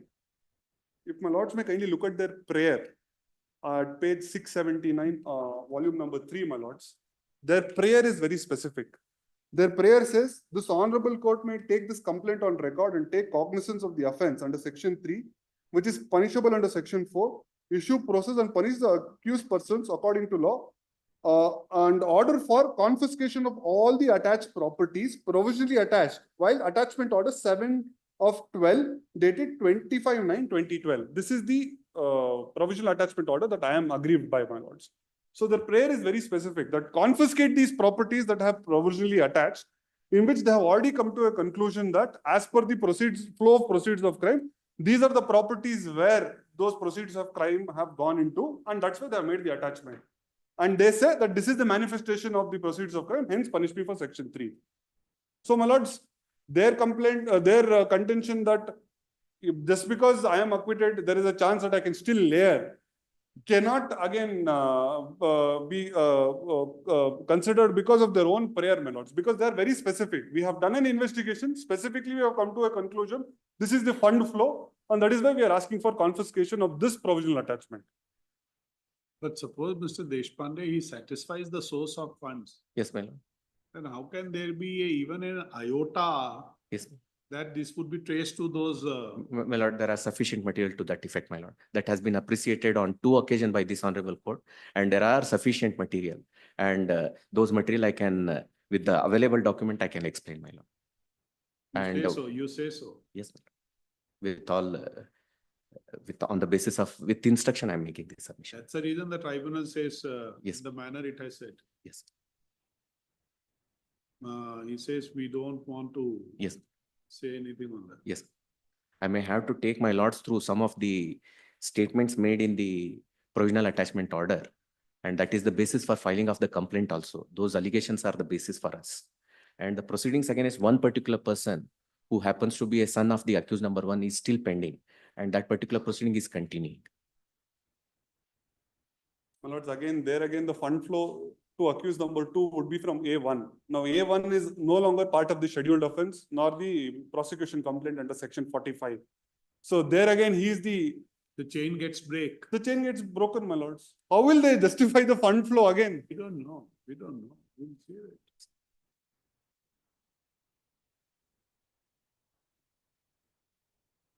Actually,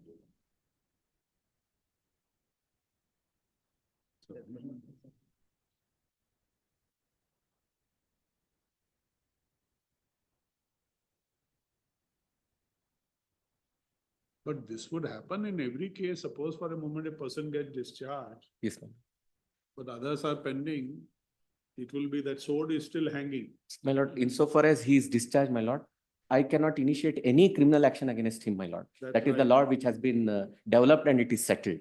But insofar as civil action is concerned, my lord, I am supposed to continue with that. Because ultimate object of the PMLA is that confiscation of the property. If the confiscation does not take place, only punishment takes place, my lord, the object will not be achieved. Can you do one thing? Yes, ma'am. Both of you file your Yes. note of submissions. Yes, ma'am. What, any judgment which you are relying upon? Yes, ma'am. Yes, ma'am. My lords, in fact, I would like to place on record. And what are your appeals now? The other appeals? Yes, my lord. Connected matter. No. This is against the attachment order. Yes, ma'am. The tribunal has granted the relief to them. Yes. Now, who is the person now who is still not discharged? The persons who are not discharged, I had prepared a table, my lord. Now, tell us one thing. Yes, ma'am. In their case also, your claim would be the same, or your prayer would be the same. My prayer is to continue the provisional attachment till. Because that, against that person is still pending. Yes, ma'am.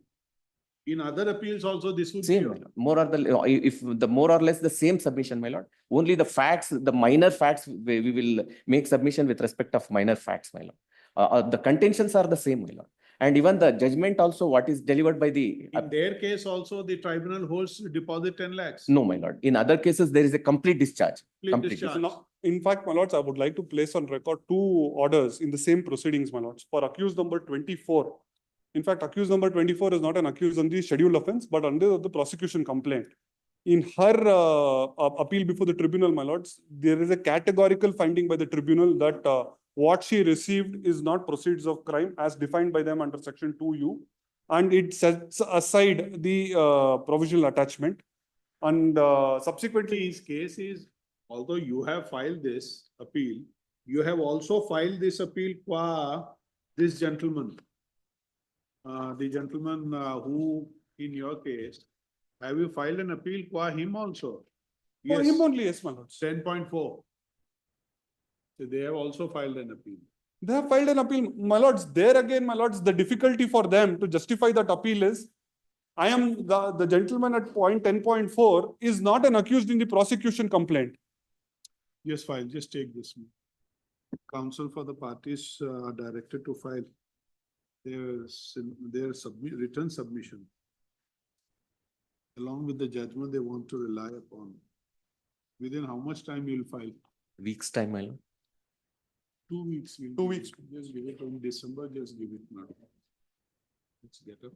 We'll come back after lunch. Yes.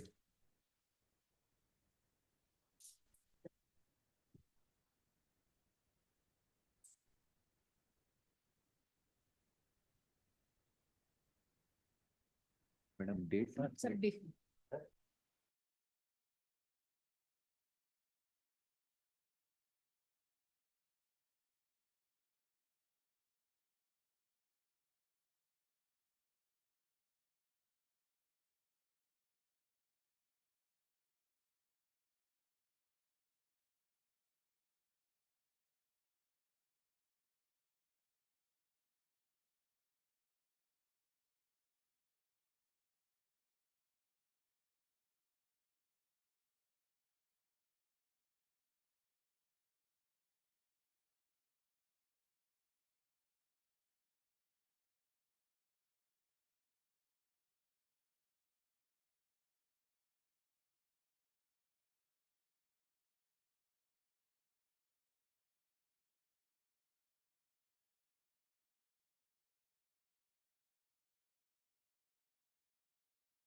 ಈಗನಾ?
Yes, ma'am. Serial number 15, Sharish Kumar. 15.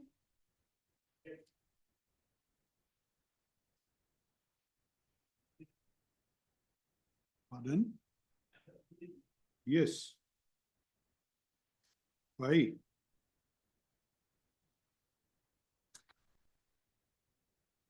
Let's see what is the issue.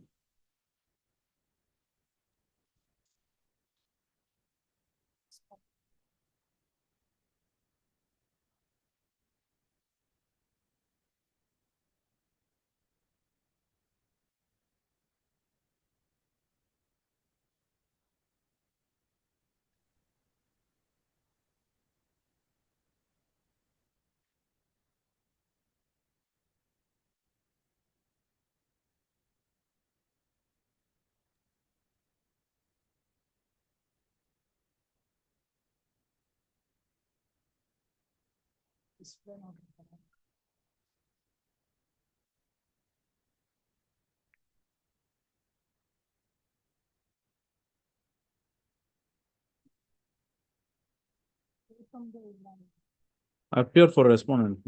I'm appearing online.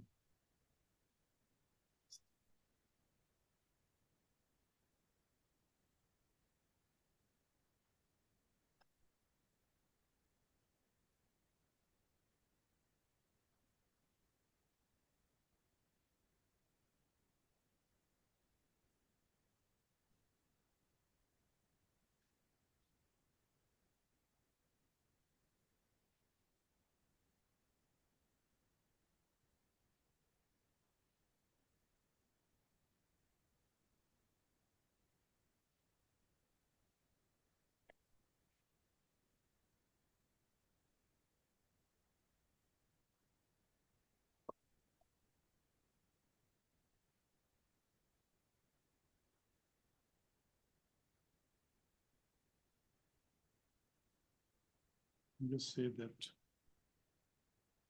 the counsel for the parties to file their written submissions along with the judgment they want to rely upon within 6 weeks. Next. 20th January. Serial number 18. 18, Ranjan Kumar.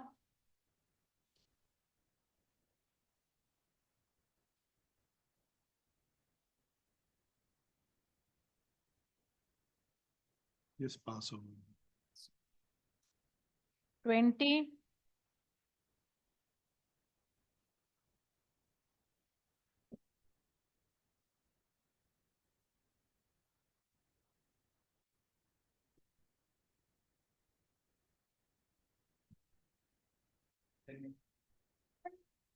Just say that re-notify on. Are the submissions here? We have synopsis. Just give a date, ma'am. We'll see that. Just give it in December 7th, 2nd, 3rd week. 17/12. Yes, sir. Next. Interim order, if any, to continue. 25, Shri Gopi Prakash.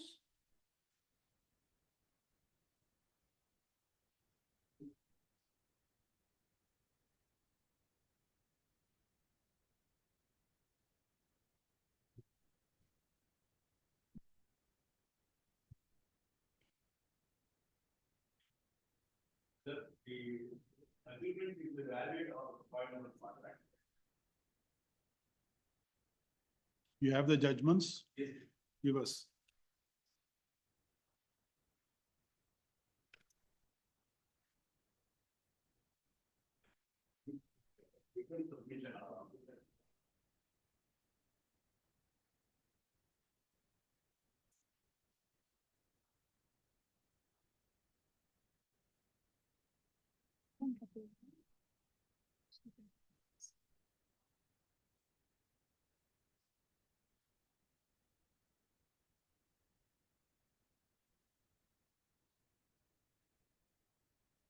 This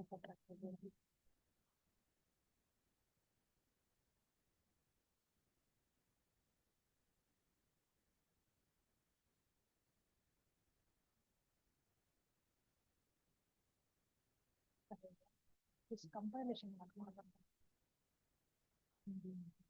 Compilation. Yes, with judgment.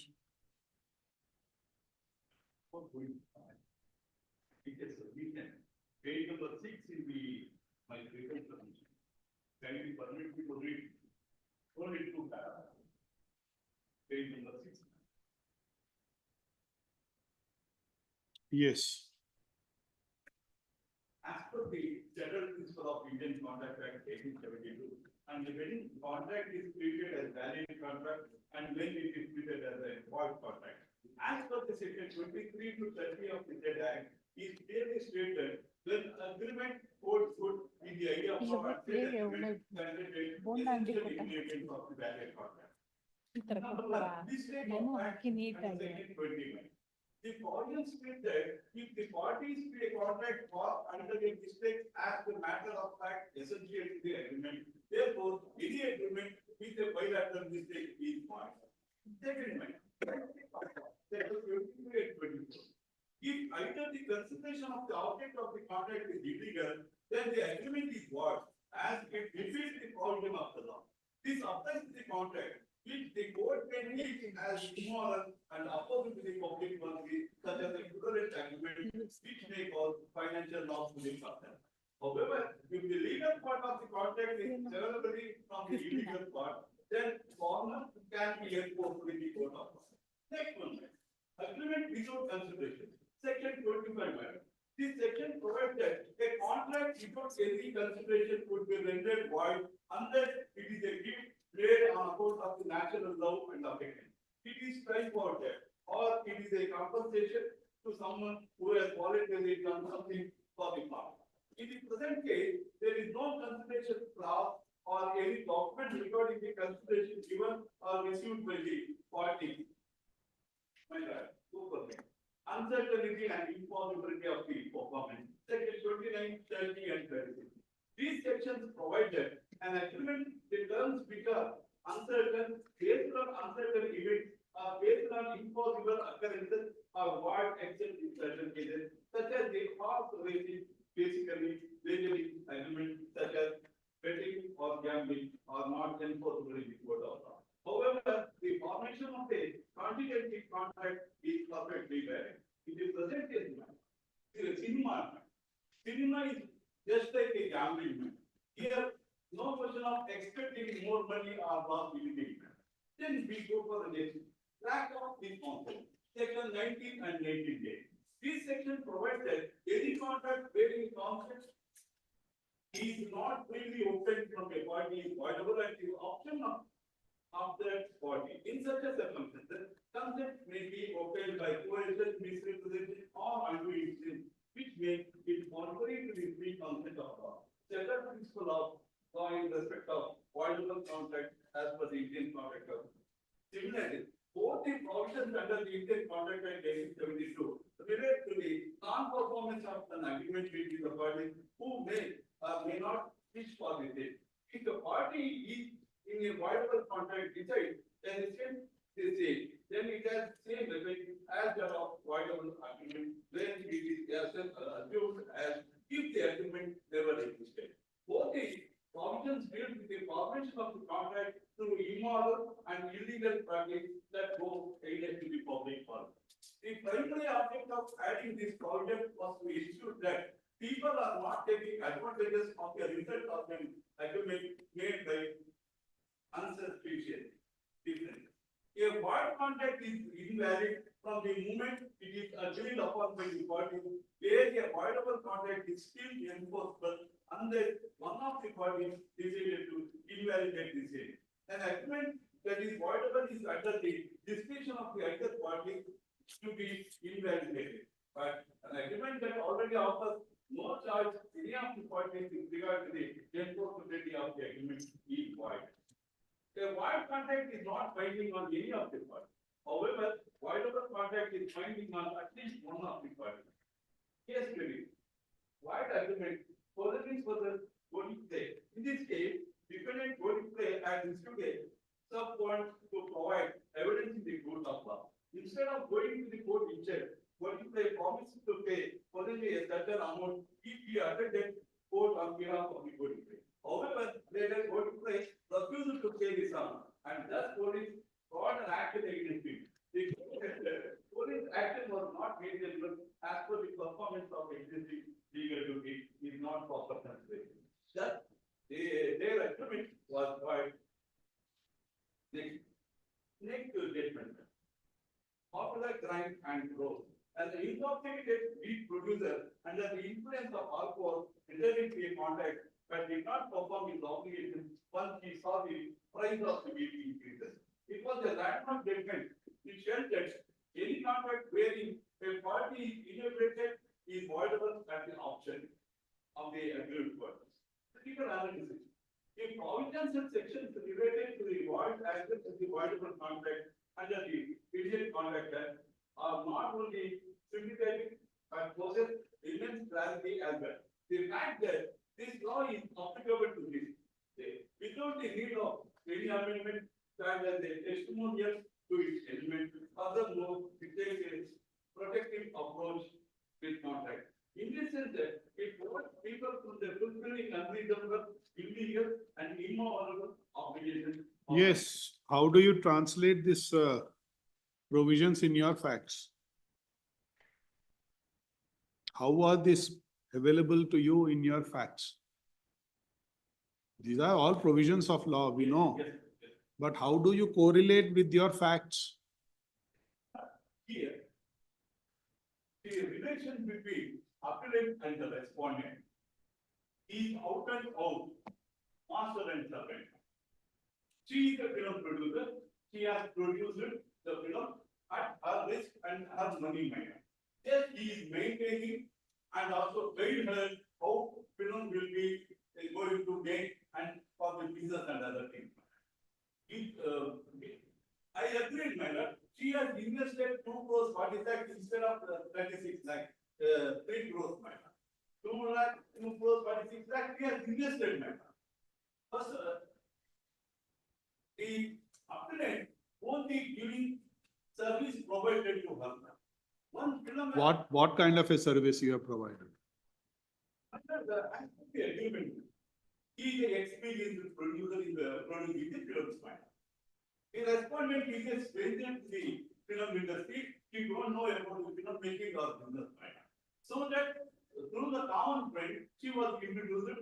She decided to produce the film, madam. At that time, in order to help out her, he has extended his services, madam.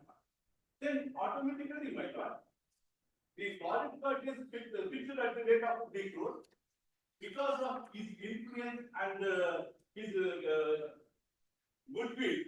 He negotiated with the artisan technicians and he was condensed the budget from 3 crores to 246 crores. So that's your condition. In the condition, there are 2 conditions in the agreement. One is helping out in the production activities up to complete of the cinema. Second thing, for the business. Both the conditions we have already fulfilled. Which are the conditions? What are the conditions? One is assisting in film production, madam. Entire amount is producer, that is the respondent. He is just an agent, madam, just a manager, guide how pre-production work or post-production work or cinema shooting, engaging artists and technicians. He is assistant. He is going to take up the artists and technicians, negotiating with it. According to that, money has been paid to the artists and technicians. Subsequently, shooting has been taken place. But how is the contract void? How is the contract void? If void, on what ground? In the contract itself, there is no specific condition. Even for the service of film, even 1 rupee has not received. But you are producing the film producing the film as a producer, your name would be coming in the, No, my lord, no, my lord. why? My name is not, just for the help of her, first of all, in film industry, my lord, educated are not coming.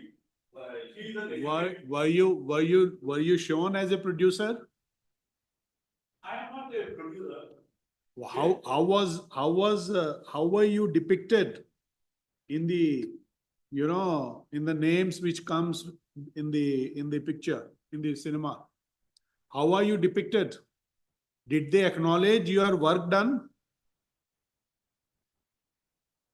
What benefit you will get? As per the agreement, as per the agreement, on the basis of this agreement and also over talk, I ensured and extended my service to her. That's right. You have shown your service. You have given your services. Your name was attached to the film in any manner? Not at all, any place.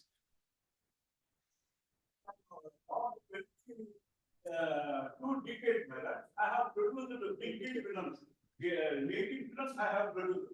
Just for the sake of. Yeah, right. See, that's what. So once you have produced this film or directed this film or helped the person to produce the film, the name which you will get as a producer of the film itself is a consideration. No, my lord, my name is not shown. I am not getting even 1 rupee, not shown in my name as a producer or like that. Just I am agent or a manager like that, my lord. Which are the judgments you are relying upon?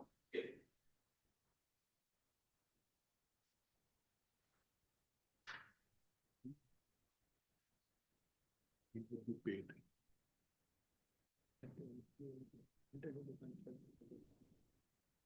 He has.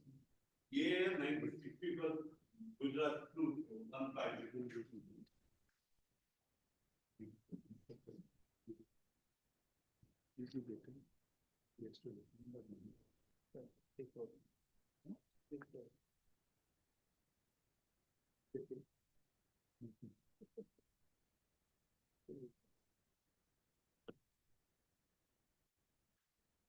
Yes. First, report the statement. Serial appeal number 4453. What is the proposition? What is the law? What is the proposition in that judgment? Part of the contract cannot be enforced. But how is void your contract? There is no offer and acceptance, my lord. Why not? You have picturized the film. Where is not acceptance? You have signed the contract. My lord, first of all, I am working for that. There is no money I have received. It has not shown in the agreement, my lord. What did you enter into agreement? No. The money has been shown that they will advance you the money. She never advanced the money. She has invested the money to her film, my lord. Oh, yeah, right. She has invested the money in her film. Let's assume. Which you return back? Or which is the decree? You have not returned back? No, my lord. How can I go to return back? Because I am not borrowing the money from her, my lord. Even all the money she has invested to be her film only. What is this contract? Even though India TV has purchased the satellite rights, my lord. That satellite rights 70 lakhs rupees she has transferred to something, my lord. No rights has given to me, no salary has not been given, no 1 paisa I have not received. Then Yes, honorarily I have done, my lord. Why did you sign that agreement? You have agreed. Exhibit You have P1. agreed. What do you say about exhibit P1? That is a assignment agreement.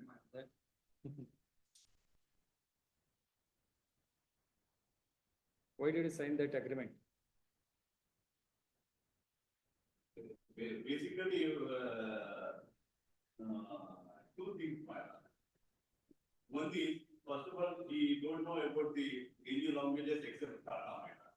First of all, at the time of talking, my lord, he has given the proposal that film is required 3 crore rupees. once you invest the 3 crores, as per the market condition, you will get the 3 crores, 50 lakhs, 50 lakhs is the margin of the producer, my lord. But producer has made the argument like that, my lord. Even I supported her, she finished the film shooting, first copy, and finally cinema was released, my lord. What is the sin committed by my lord? Except, yes, I agree, but in class, whatever the 3 crores invested, I have to give 350. That is my sin.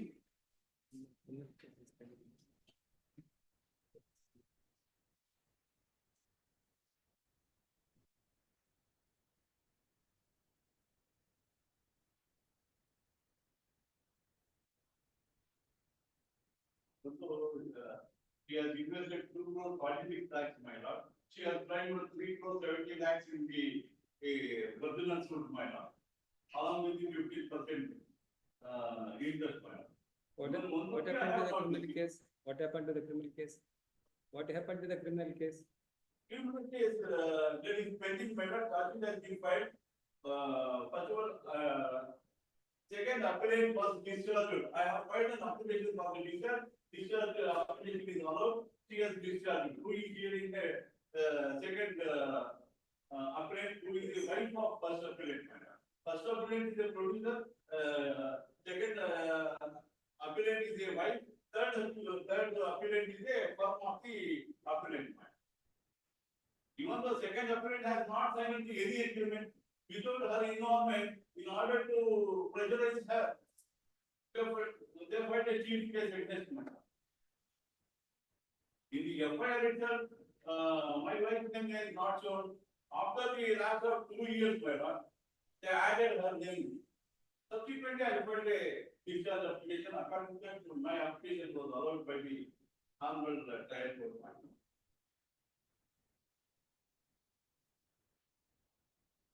If I borrowed the money, I must pay back to her money. I am not borrowed. Entire amount has been invested on cinema, my lord, without any credit. Already I have done.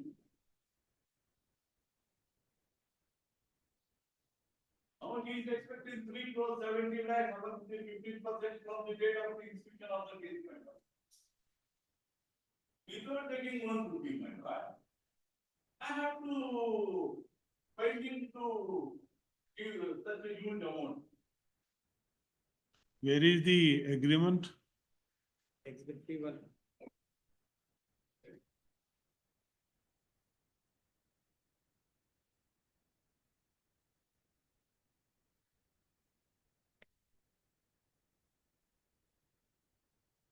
I got page number 9, document number 4.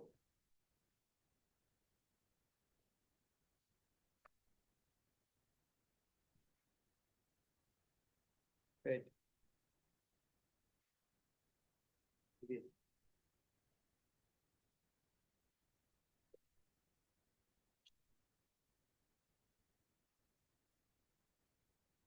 Page number 9, document number 4. In my head.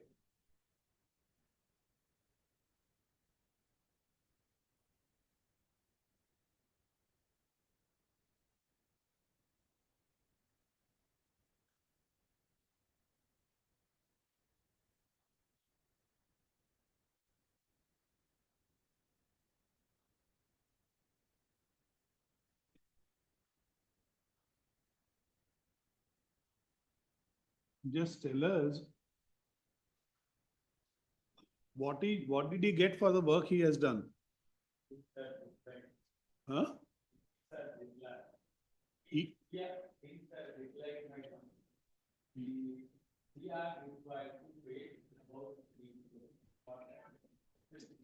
he was? And I have to pay to him. He will produce and he will make all the particular things, the date of wages of the pay. All the things he should do. Accordingly, he has to release that particular film and exhibit. For that, all exhibit D4 to D18 given to him for release of the film itself. and without prior payment to me, himself he has exhibited and telecasted that. No, you are not understanding. I understood. What? is- What? What is his particular benefits under the agreement? Yeah. It is not for his benefit. He paid the amount to him and he has to repay that particular. What is the amount consideration? under terms of this one. What is the consideration for him? It is the consideration mentioned in the exhibit P1 is in my favor. You are paying it, you are taking. That's right. You are paying it, you are taking it back. What is he getting for picturization? He has to exhibit the bill and make all the collections for him. What collections? Amount in the theater exhibit. That is what he has done according to you. He has done, and there are this one, my lord, materials exhibit D4 to D18, and he is also not ready to bill about this payments, whatever I have made. And subsequently, immediately, he has assigned and taken up Prestige film with star great actor. That particular thing under my particular bill, 7 crores is about this one, my lord, is the theater collection. And it is not accounted to me, except 75 lakhs. Whatever paid by the television channel, Udaya channel, is received. In 3 crores 50 lakhs, I have deducted 75 lakhs, my lord, and it made the claim. I have not included that 75 lakhs. What is 75 lakhs? 75 lakhs, my lord, related to the telecast, right? If I given to some TV, they will pay the money. So why did you deduct? How did he get 75 lakhs? No, he has not got the 75 lakhs. I got it. And in the total amount of 3 crores 50 lakhs, it is direct.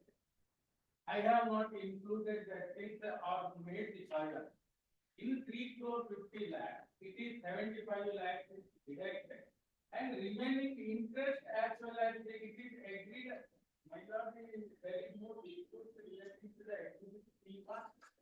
And my particular, all the things are under the contract. 1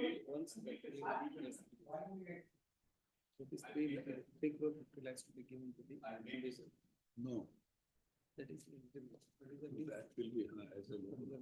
Otherwise, if I pay that, if I pay that, 2 crores 65 lakhs. Whatever the collection thereafter, he has to take.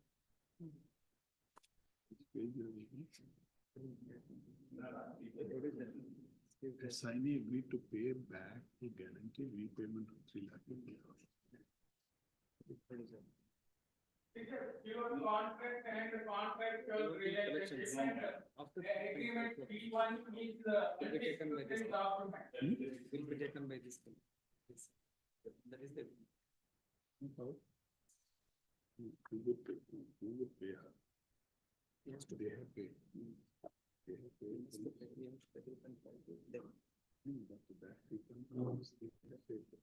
First they pay. Because they will, you will repay that. And 5 to 50 lakhs is the.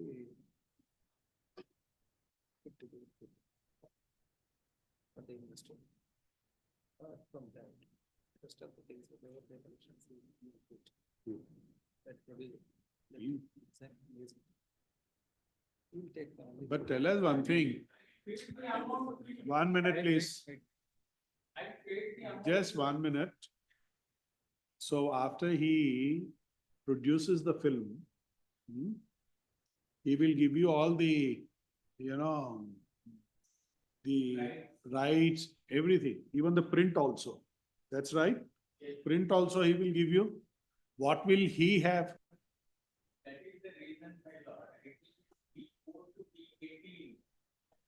That the right is reserved because even after Right. reserving one submission, even after reserving that right also, I am not able to get any. Let's assume for a moment he has given you everything. He has given, hypothetically think he has given you prints, everything he has given it to you. Okay? And he has given the money to you also back. What is he getting? It is the contract and he is getting the money from the theater.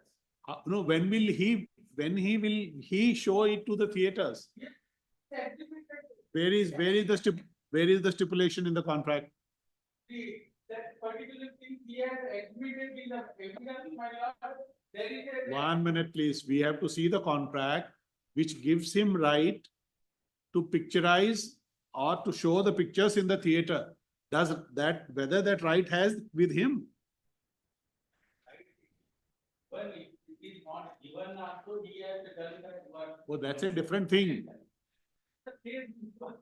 We want to know contractually, does it? Protect my particular interest, this particular agreement is made for my investment, my lord. To secure my money. And he always exhibit D 4 to D 18, my lord, he utilized and done all the things. You are right. Well, that's it. You are not understanding what you want to say. Suppose hypothetically, he has given you everything. He did not show the picture in the theaters. He did not get any money for the work he has done. Getting the point? It is a different issue. At your back, he has shown in the theaters and earned money. Different issue. Very well. Let's prove it also.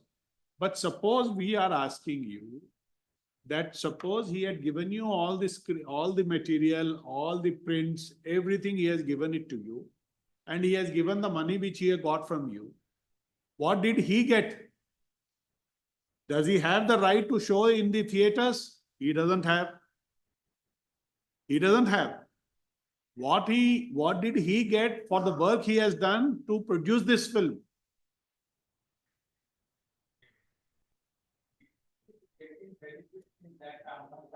Whatever I paid.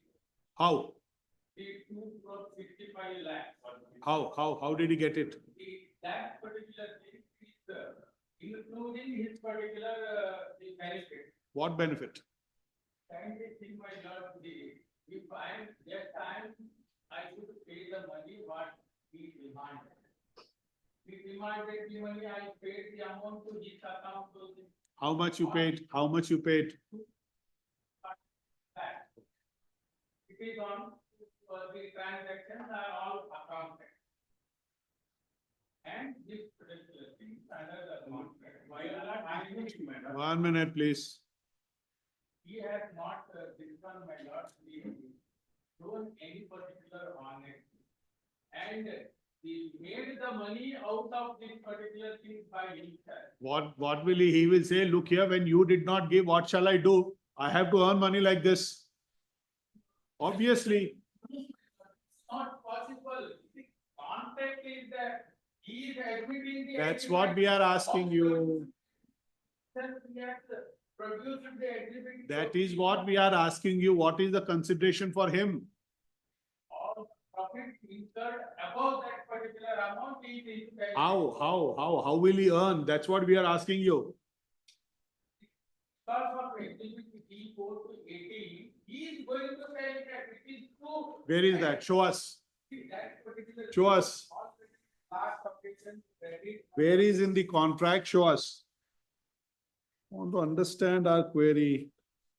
The evidence as well as. Where is the stipulation in the contract? He has the right to telecast the film. Where is the right? Not entitled. Okay. That is the thing. my He is lord. not entitled to anything. Anything but subject to this on my permission. Where is that? Show us. That particular permissions are exhibited 4 to 18. Okay. Let's see. Which page is that? D4 to D18. This shows.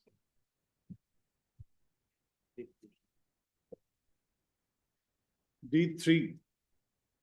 D 3 to 18.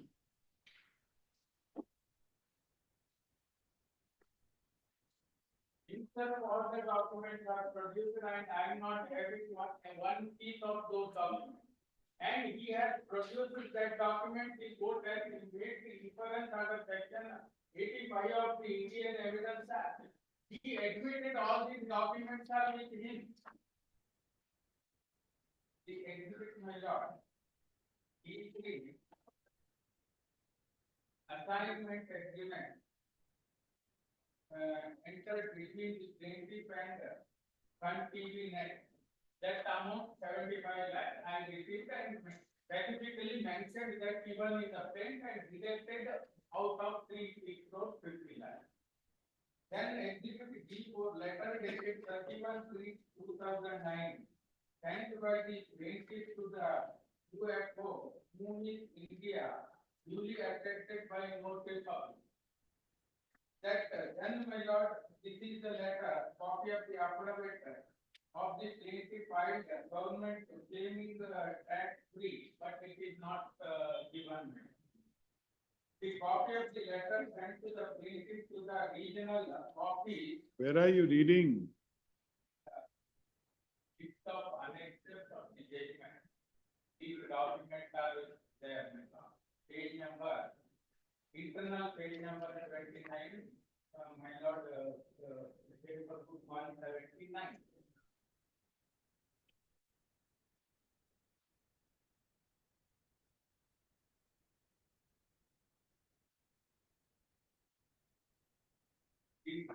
Reference, detailed discussions is the page number 156. In all these documents are listed. All these are produced by me before the time over. With proving my consent to release that film chambers, this one, my lord, sensor board certificate, this one, as well as release of the negative and positive prints from Sardar's lab. All these are produced by him, and he has stated he has produced even those particular things. That reference detailed discussions are in para number 17 of the judgment, my lord. Page number 166 paper.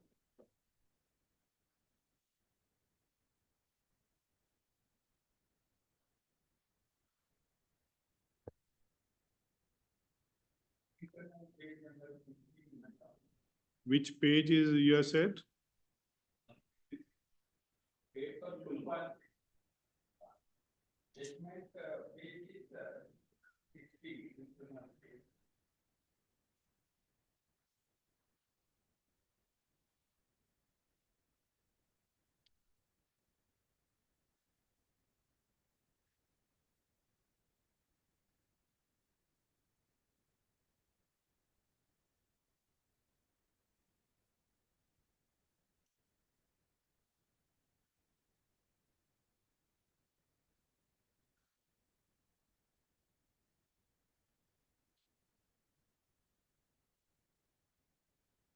What is the appeal paper book number, page?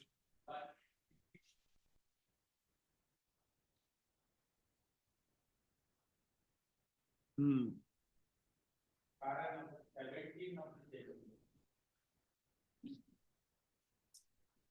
Give me the paper book. He is saying paper book. 160, yes. Yes, read it. Issue number 5. As per the convictions of the plaintiff, the defendant released the vaccine on 2009. Without paying the said agreed amount to the plaintiff. In fact, EW1 during this short examination, he had admitted that the said bill was released on 3/4/2009. But he has contended that plaintiff himself has released the said bill. Now it is to be considered whether the plaintiff has released the said bill or defendant have released the said bill. Then, my lord, next page. The defendants have produced exhibit D9, which is the letter sent by the Karnataka in favor of Commerce to the plaintiff dated 10/11/2009.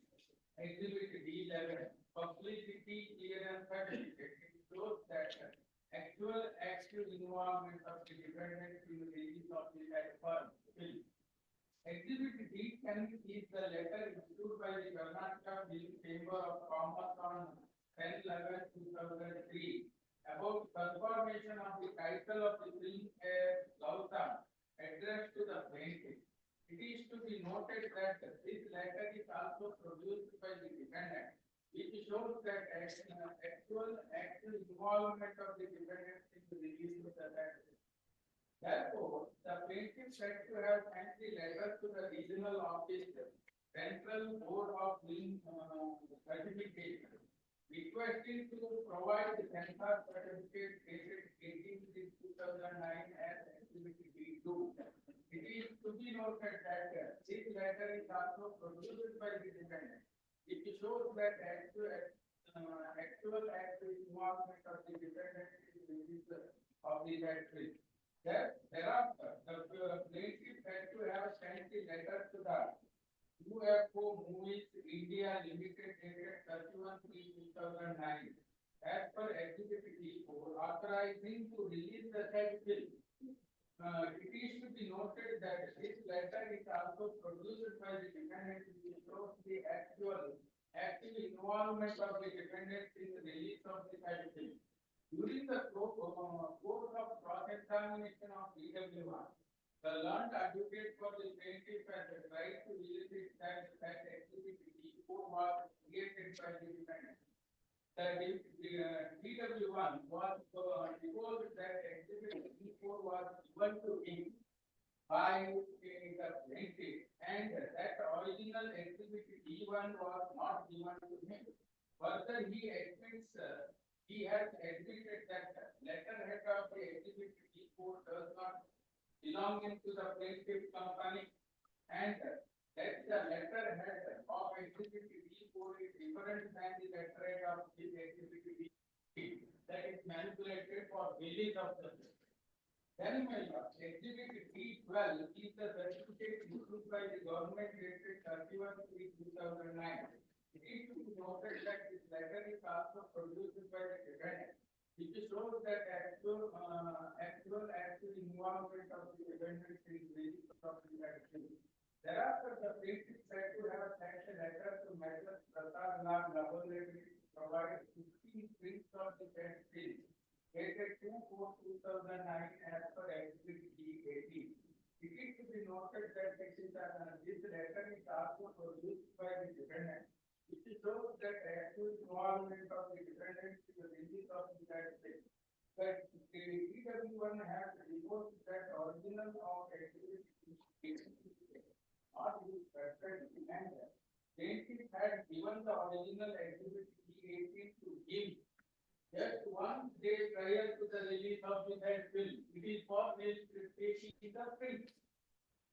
If really the plaintiff himself had released the said film, why he had given the original of activity E18 to the defendant just 1 day before the release of the said film is not forthcoming. The said aspect itself shows that the defendant themselves released the said film without notice the plaintiff. Thereafter also there are other documents described and even after receiving the money, my lord, he is not bothered about it. After Receiving the money, good money, of 245 lakhs and he has not bothered about it. The things are, my lord, in the market generally the investors of the film will secure for themselves. Who is the exhibiting and who is the producing the film is getting the benefit and he agreed to give this is the he is having the tell us what was his status shown in the film? the producer, How- director, How do we see a show? telecasted by him that boards who are there in the theater. See, you can't, you will show it from the record. But I'm not, because it is not with me. If I am having that prints or if I am having that particular prints, the telecasted definitely or this one definitely I would have said you that able to produce. Himself, without, I do not know the date of release. all the cost and privilege stated as. That means, my lord, I'm taking the legal submission, my lord. The paper would be shown and today's paper which I have produced, my lord, this is the document I have produced, my lord. Sorry, my lord. Because he made a unnecessary allegation. Today I came to page number 34, my lord. Page number 34. Today I have produced the paper. Page number 34, my lord. Document number 10. She has released the film, my lord. She has contacted the film distributor. Page number 34, my lord. Document number 10. Yes, madam. To the committee headed by the chairperson of the Karnataka film. We go for the page number 36. Exhibit 36, my lord. Document number 1. She has voluntarily write a letter to the film distributor for releasing the film. That is the document. which you are reading. Producer has accepted that is the. Exhibit? Yes. Exhibit? Document number 11, page number 36, in my page. Today's paper. Publicity clearance certificate. Not, my God, page number 36 is a kind of, demonstrator, the Reliance big picture. Page number 36.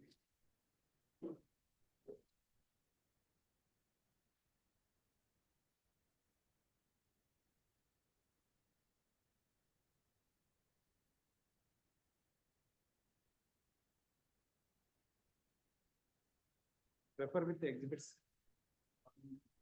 Exhibit D series. D14, my lord. D14. I will mark it as document number 11. Yes. Page number 11. My lord, the Mr. Chandrasekhar Reliance big picture. They are the Reliance company which is going to, which is released the said film, my lord. Kindly permit to here that the Gautam Karnataka. As we are the sole producer of the above said picture, Gautam Karnataka starting so and so. Directed by Raju Prasad, music by Guru Kiran, and picture was released on 3rd April 2009 all over Karnataka simultaneously. Now we are hereby authorizing you the distribution rights of the said picture for the areas of Bangalore, Kola, Tumkur, Tumaka, Chikmagalur area, and now in film trade. We are supplying you necessary prints, photocards, DTS disc, and digital publicity material for distribution, exhibition, and exploitation of our film. You are also authorized to sell the picture on outright basis for the area mentioned above under advice. Thank you to your faithfully. That is the Malini Subramaniam, who is here in the respondent, who is in the producer, my lord. You are not, my lord, kindly turn to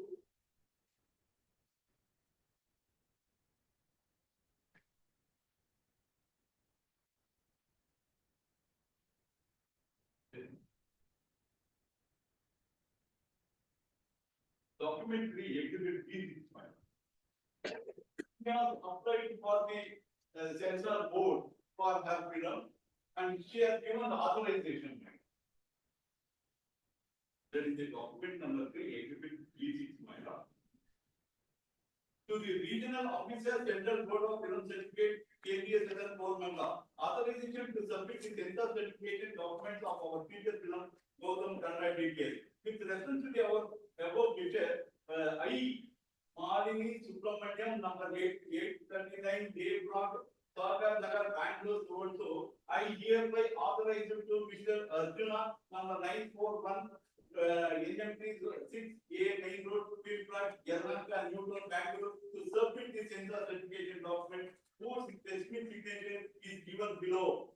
Please do the needful to use the said letter, etc. Mr. Arjun, on my behalf of you are basically certificate. That is a Malini problem.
Okay, we will have it some other day.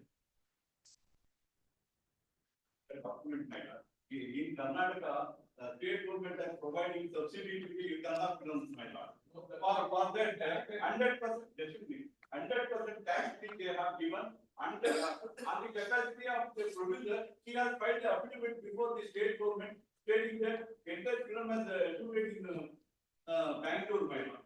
That is the affidavit I have produced. Producer has made representation along with the state government information department.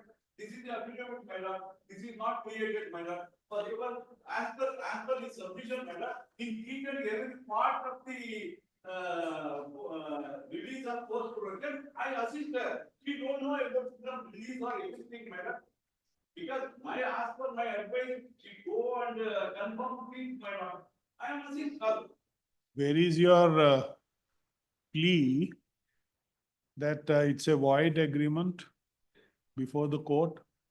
Where is it? Where is your plea? Where is the plea? Your client.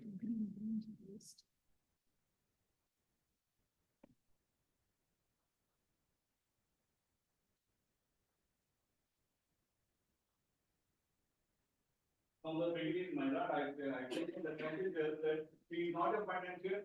I am not interested to take the money from her to do the film, my lord. I independently doing the film for more than 2 decades. I invested 10 to 12 films, my lord. Recently, I have produced one film, 3, my lord, with Sudeep Star. I have invested 70 crores, my lord.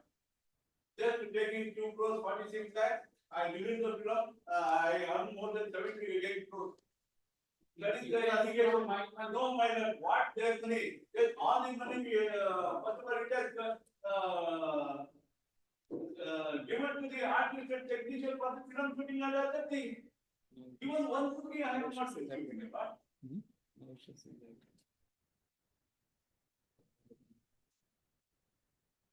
Where is the plea? In your written statement. Yes, that is the page number 66, my document number 12. Where is in the judgment, where is the plea?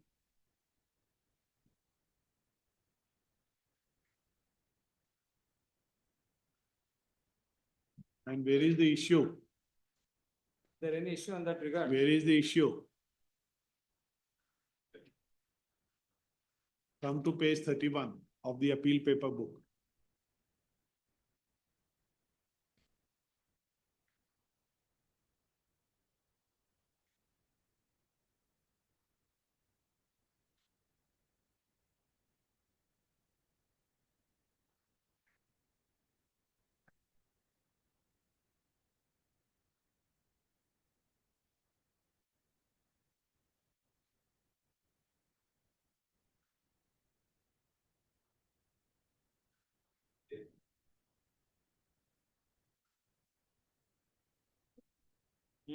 Whether they use as framework by the trial court, my lord, whether trying to prove that first defendant requested it for the financial assistance for ₹3 crore.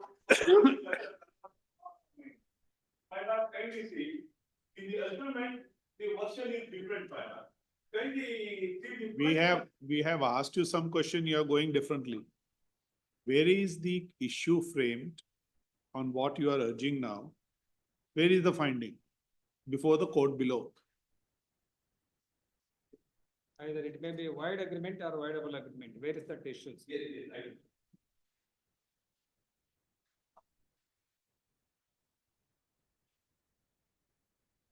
That is in, that is the page number 43 in the statement. Issue as answered.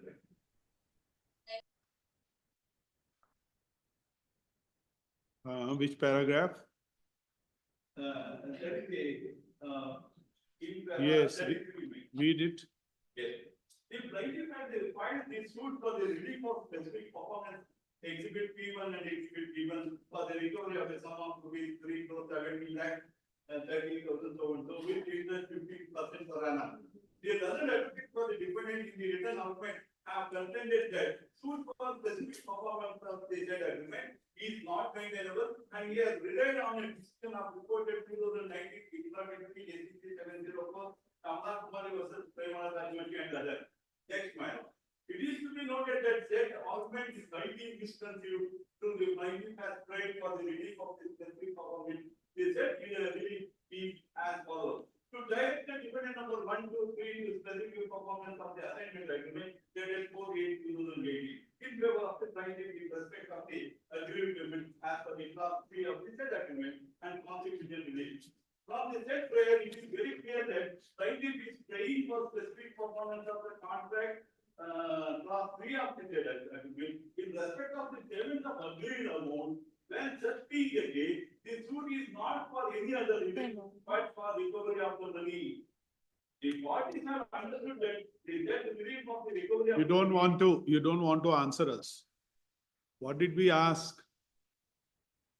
We have asked, where is the case set up before the court below that it is a voidable contract or an unconscionable contract, violating section 23, 24 or 25 of the Contract Act. Yes, sir, not friend.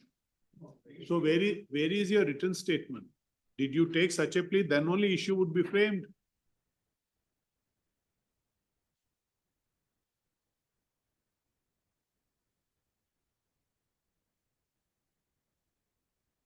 The page number 63 is the written statement by the 63 of what? 66 of the paper. Document number 12, right? Page number 66.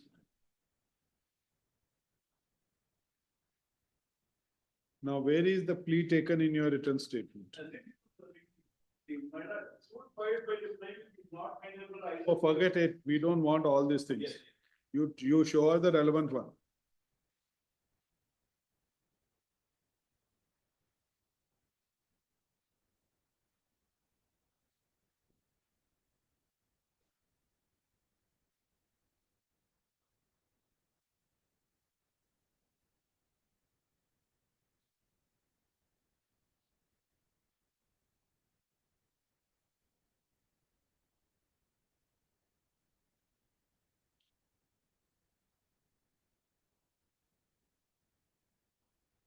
You have not taken such a plea. See, it's a mixed question of fact and law. You have to prove it on facts. Then you will show these provisions 23, 24, everything. You have not proved, you have not shown, you have not pleaded. And your own argument is only this before us.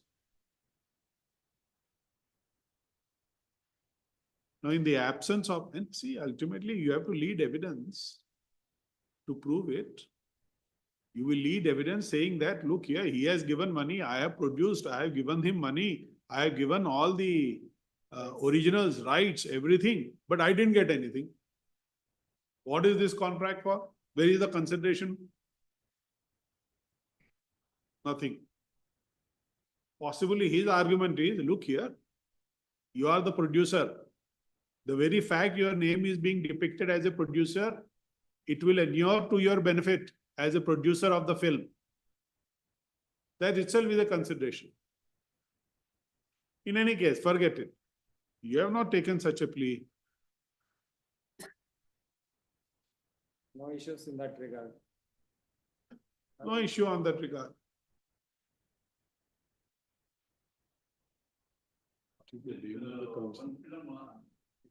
Not required to take my name in the field, and from.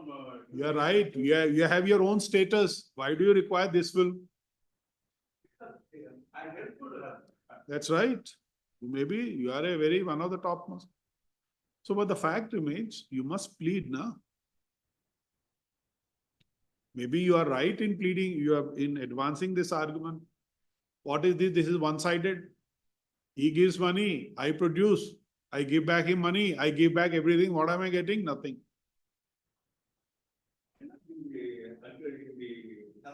Assignment document, para number 4, my friend. Page number 11. Mr. Gopi Prakash, we are only asking you this. You have to set up a case first. Say these are the facts which are proved, and it is a case which has not been denied. It was a non-issue before the court below. What you are arguing was not even an issue. Correct. You have not even pleaded. Maybe you had a good case on that. You're getting the point. See, that's how the relevance of pleadings.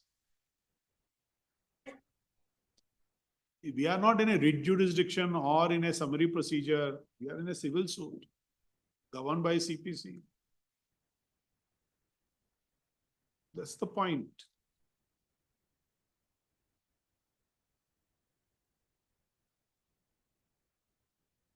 So what follows?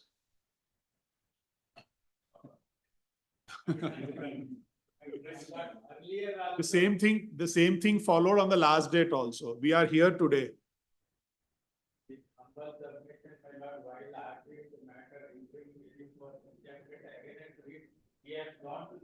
Why? He has a remedy, he will go. What is there?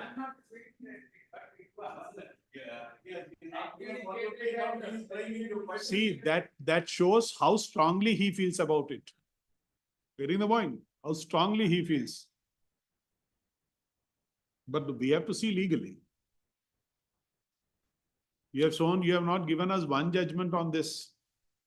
Now, possible little window for you, we are telling you.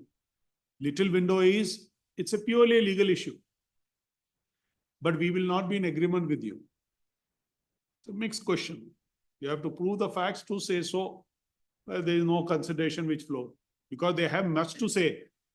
They say very fact that you were to give the rights, everything, the print, everything to them, which you have not given and showed it to the public at large, all the cinema theaters, and earn money.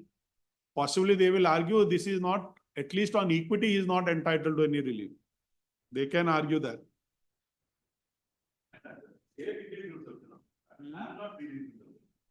Yes, you're right. These are all subject of evidence. We don't know. How can we say so? He says, you have said, you are denying it. Where is the evidence we want to know? They did not produce any document, my lord. You are right. You are right, Mr. Prakash. You should have shown us. You should have set up the case. This is nothing but a short of a sham agreement. Nothing.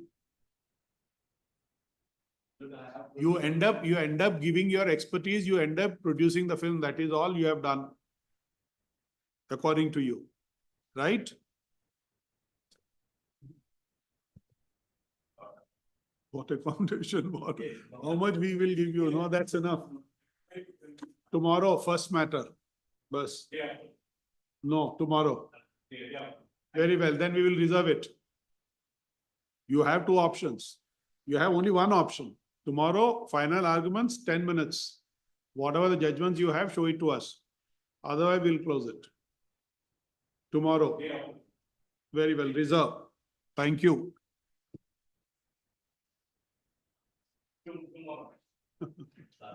Tomorrow. Tomorrow, renotify. We have heard Mr. Prakash, we have heard the counsel for the parties. to enable Mr. Prakash to show case law tomorrow. Thank you.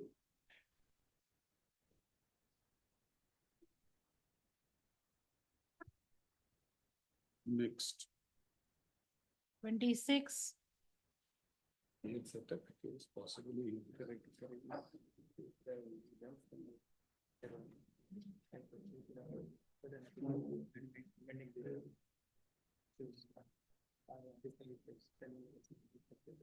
Yes. Now tell us one thing. Against whom the proceedings are pending before the NCLT? Appellant. Now, this is you have filed it. The moratorium resolution professional is in place. Huh? Now, who is briefing you? Who is instructing you? That's right. He should come. And today, possibly there is no bar for you. The moratorium, even if it is in place, you don't have. A claim against you would be hit. That's the point. But who is briefing you? Resolution professional. We don't know. What is the position?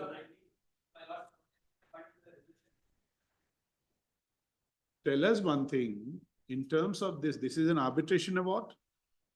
This is a suit. Filed by you or filed by them? So you are basically defending it. There is a decree against. Now tell us one thing, how would you get the decree satisfied in your favor? Because of the moratorium, we don't know. Have you examined these orders? Have you examined the NCLT proceedings? Oh, there in the NCLT? Oh, so that is pending, huh?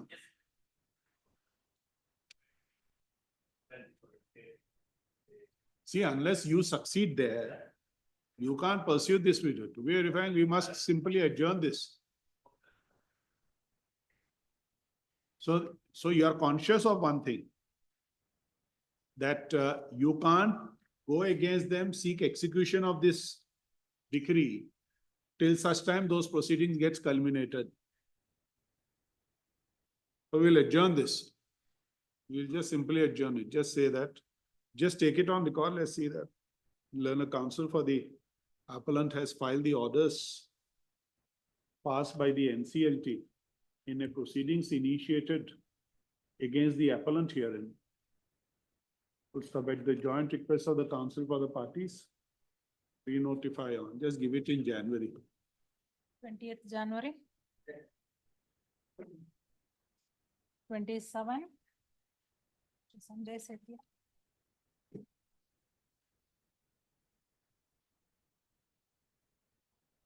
Yes.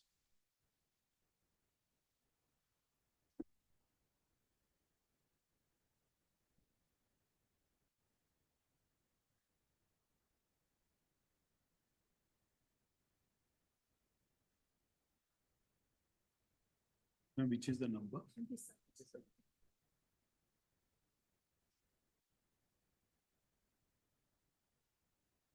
Yes. Please. Lord, the appeal is against the judgment dated 7/12/2021, passed in commercial OS 8921 of 2018. The appellant is the defendant, the trial court, please. The suit of the plaintiff seeking certain payment of money along with interest has been decreed against me. The claim of the plaintiff in the trial court is some of the admitted facts are the plaintiff along with three other people promoted a company, that is the defendant company. They put in some money. Each of them were allotted certain number of shares. Three of them were about 31% each, and there was a fourth investor. That apart, the plaintiff and two other investors, that is the current managing director of the company and another investor, from time to time put in money into the company. The company purchased a plot of land.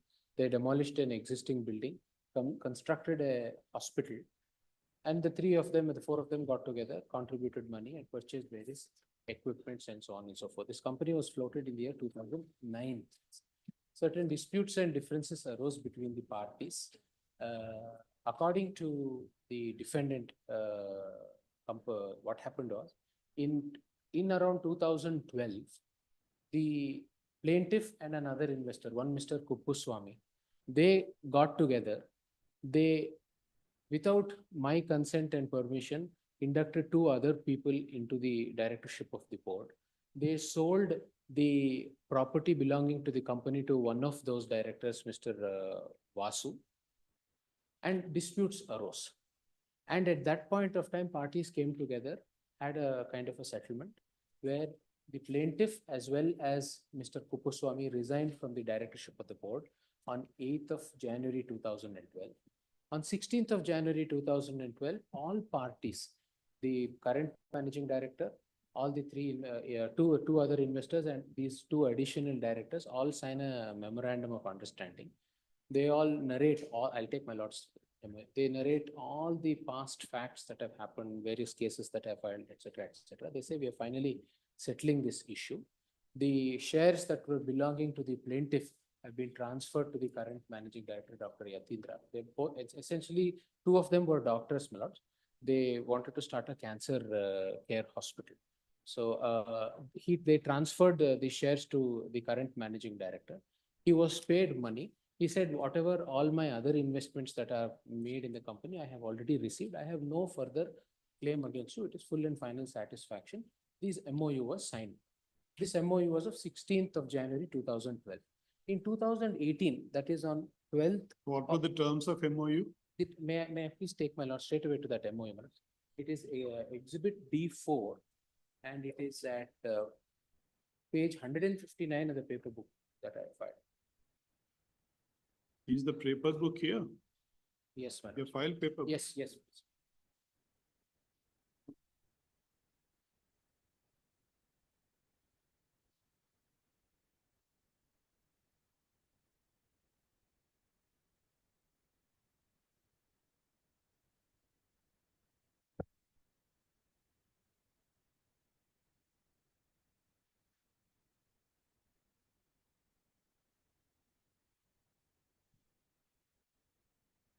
Please. This.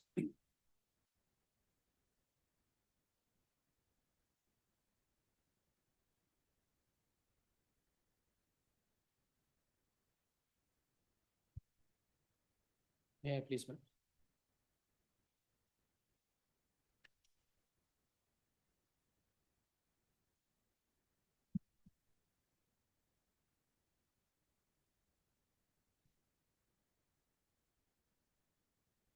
Yes. Please. On the second page, the first page is the title page. The second page, the first gentleman is the current managing director. The second gentleman is the plaintiff.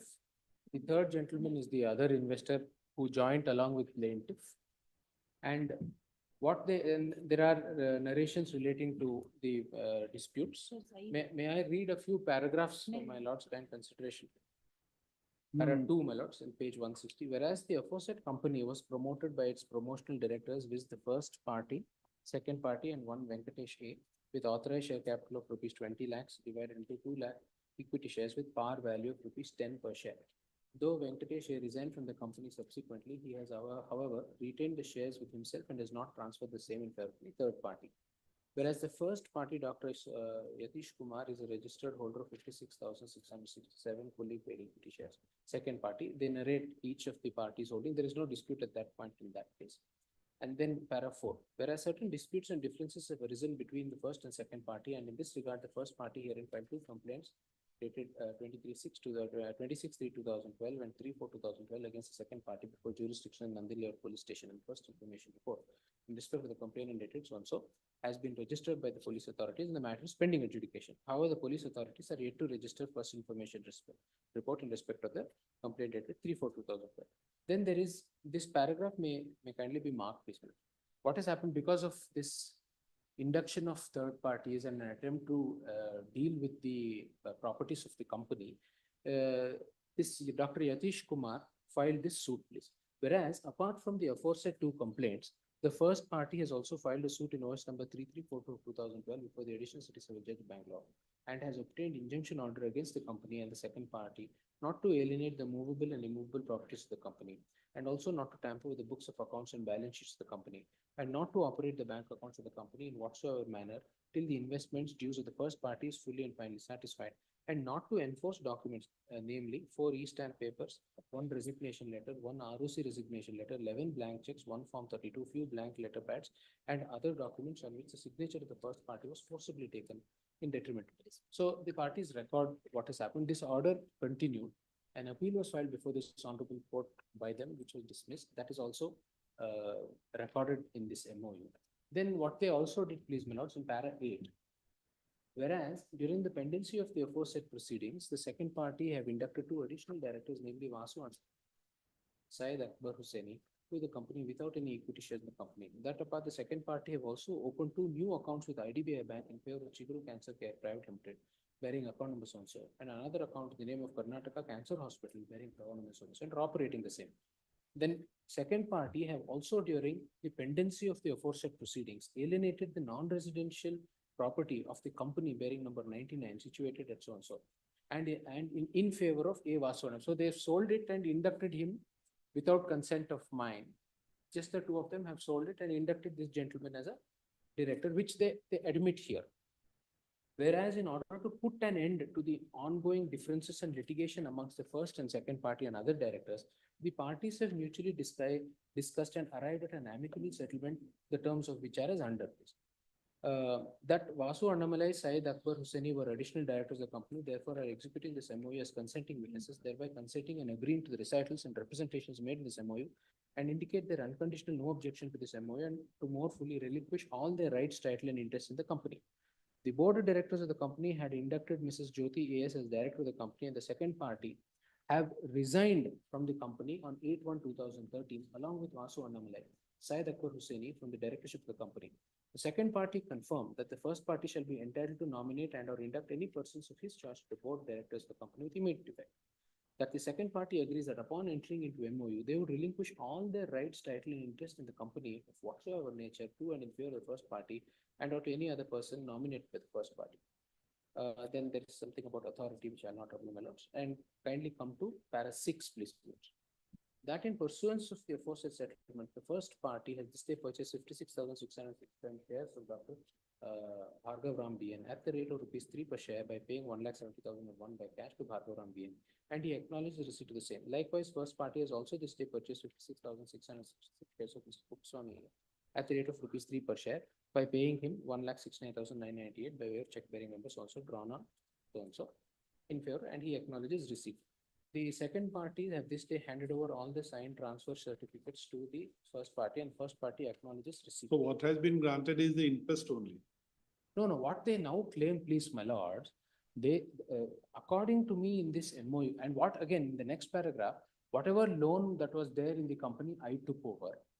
And I have repurchased this property back from this Vasu Annamalai. So this, the plaintiff took some money at the time of sale to that gentleman. That is not very clearly captured here, but the fact remains that is why he writes a letter along with his resignation. My account has already been settled. My case is, by virtue of this MOU, all his claims are settled. He has no receipt from the company. What they claim they may is, they say that in the year ending March 2012, in the balance sheet of the company, there is an unsecured loan that is shown as having been paid by the plaintiff of about 45 and odd lakhs. They say that is not paid. I have made a demand for it in 2018. Demand is not satisfied, and on 12/12/2018, nearly 6 years after that balance sheet, they institute the suit. The balance sheet is for the year, my lords, ending March 2012. The settlement happens in January 2013. Even after the settlement, it is 5 years after which the suit has been filed. The argument that has... No, but tell us one thing. Please, madam. What has been granted by the court? The trial court has decreed the suit for 45 and odd lakhs along with interest, about 81 lakhs. No. No, 80. How does they compute 81?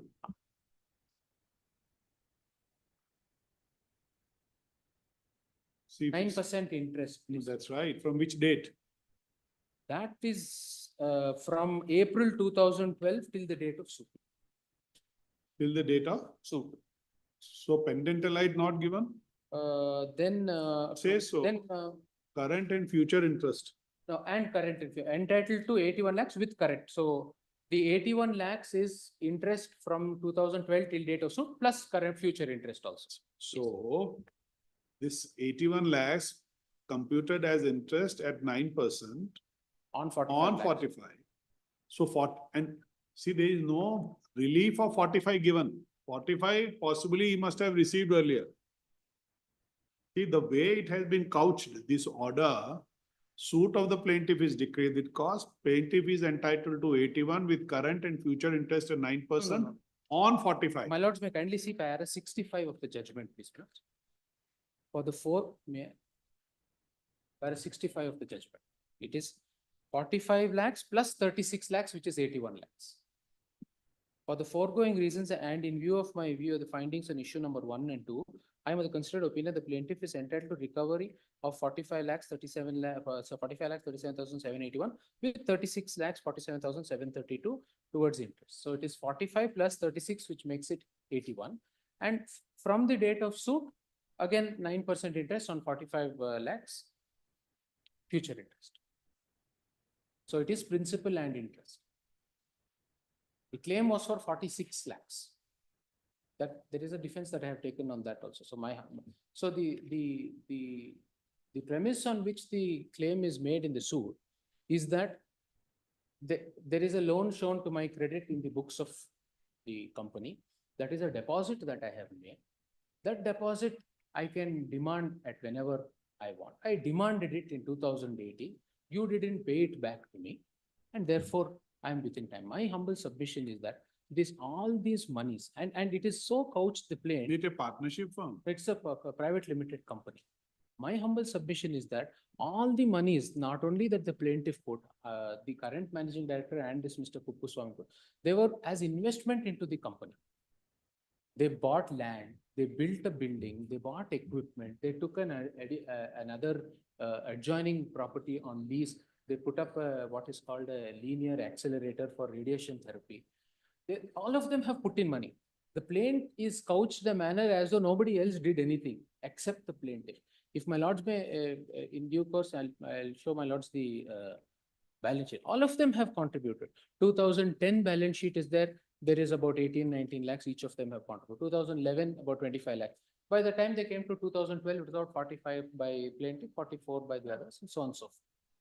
All that, even in the plaintiff, my lords. The plaintiff said the plaintiff has given money as investment for the development of the company.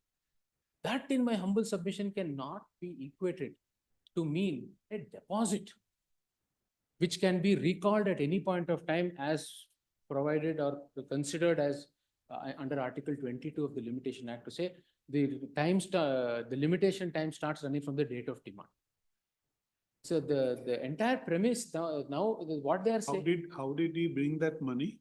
As a by way of that is again not very clear. That is, there is no evidence that is let in so clearly. There are certain receipts that have, when the parties got into this arrangement, all of them put together paid some money directly to Siemens Limited to buy this linear accelerator. Each of them about 30 lakhs was paid. Plaintiff paid 15. The other parties paid the other 15. And over a period of time, they have brought in money. There is a ledger account that they have produced that over a period of time, plaintiff has brought in money. Similarly, other investors have brought in money. The fact that they have brought in money to the company is not in dispute. But I'm saying that the money came into the company as investment for the development of the company. It was not an arrangement of a loan or a deposit where say that the company is going to return it with or without interest. There is no agreement of that nature at all. What is the effect of the MOU of 2012? It will all get wiped out because that is what the parties have agreed. According to me, but there was no stipulation on this investment. My lord, may I see then kindly take the other document after at the same time of the MOU, exhibit D5 was also D4 was signed. D4 is the D3, my lords. D3. D2 is the resignation letter, a handwritten letter. D3 is a letter of the same day He says, I, Dr. Bhargavram BN, do hereby admit and agree that I have resigned from the directorship of Chiguru Cancer Care Private Limited on 8/1/2033, and towards refund of the investments made by me, I have received the same earlier itself. And on this day, a sum of rupees 1,70,001 and 30,000 in full and final settlement, being total 2 lakhs by cash, has been agreed by me, and the same is paid by Dr. Yatish Kumar. Receipt to the same is acknowledged. We will continue, I think, give a date. This requires consideration. Please, please. Just give a date. No, that's all. Anything, any matter pending? Just call it.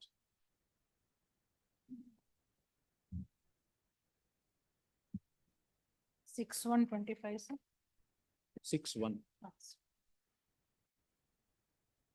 Serial number 18. Chanjan Kumar. Just show the audition. 18.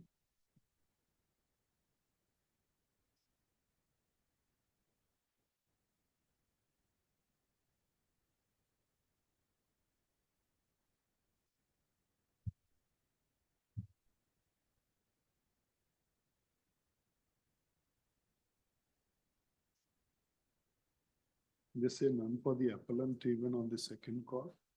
We notify next week, just say that. Next week.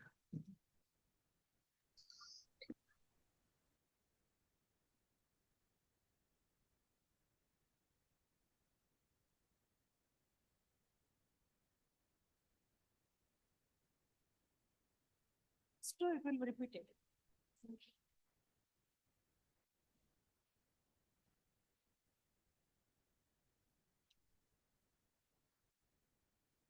Any date.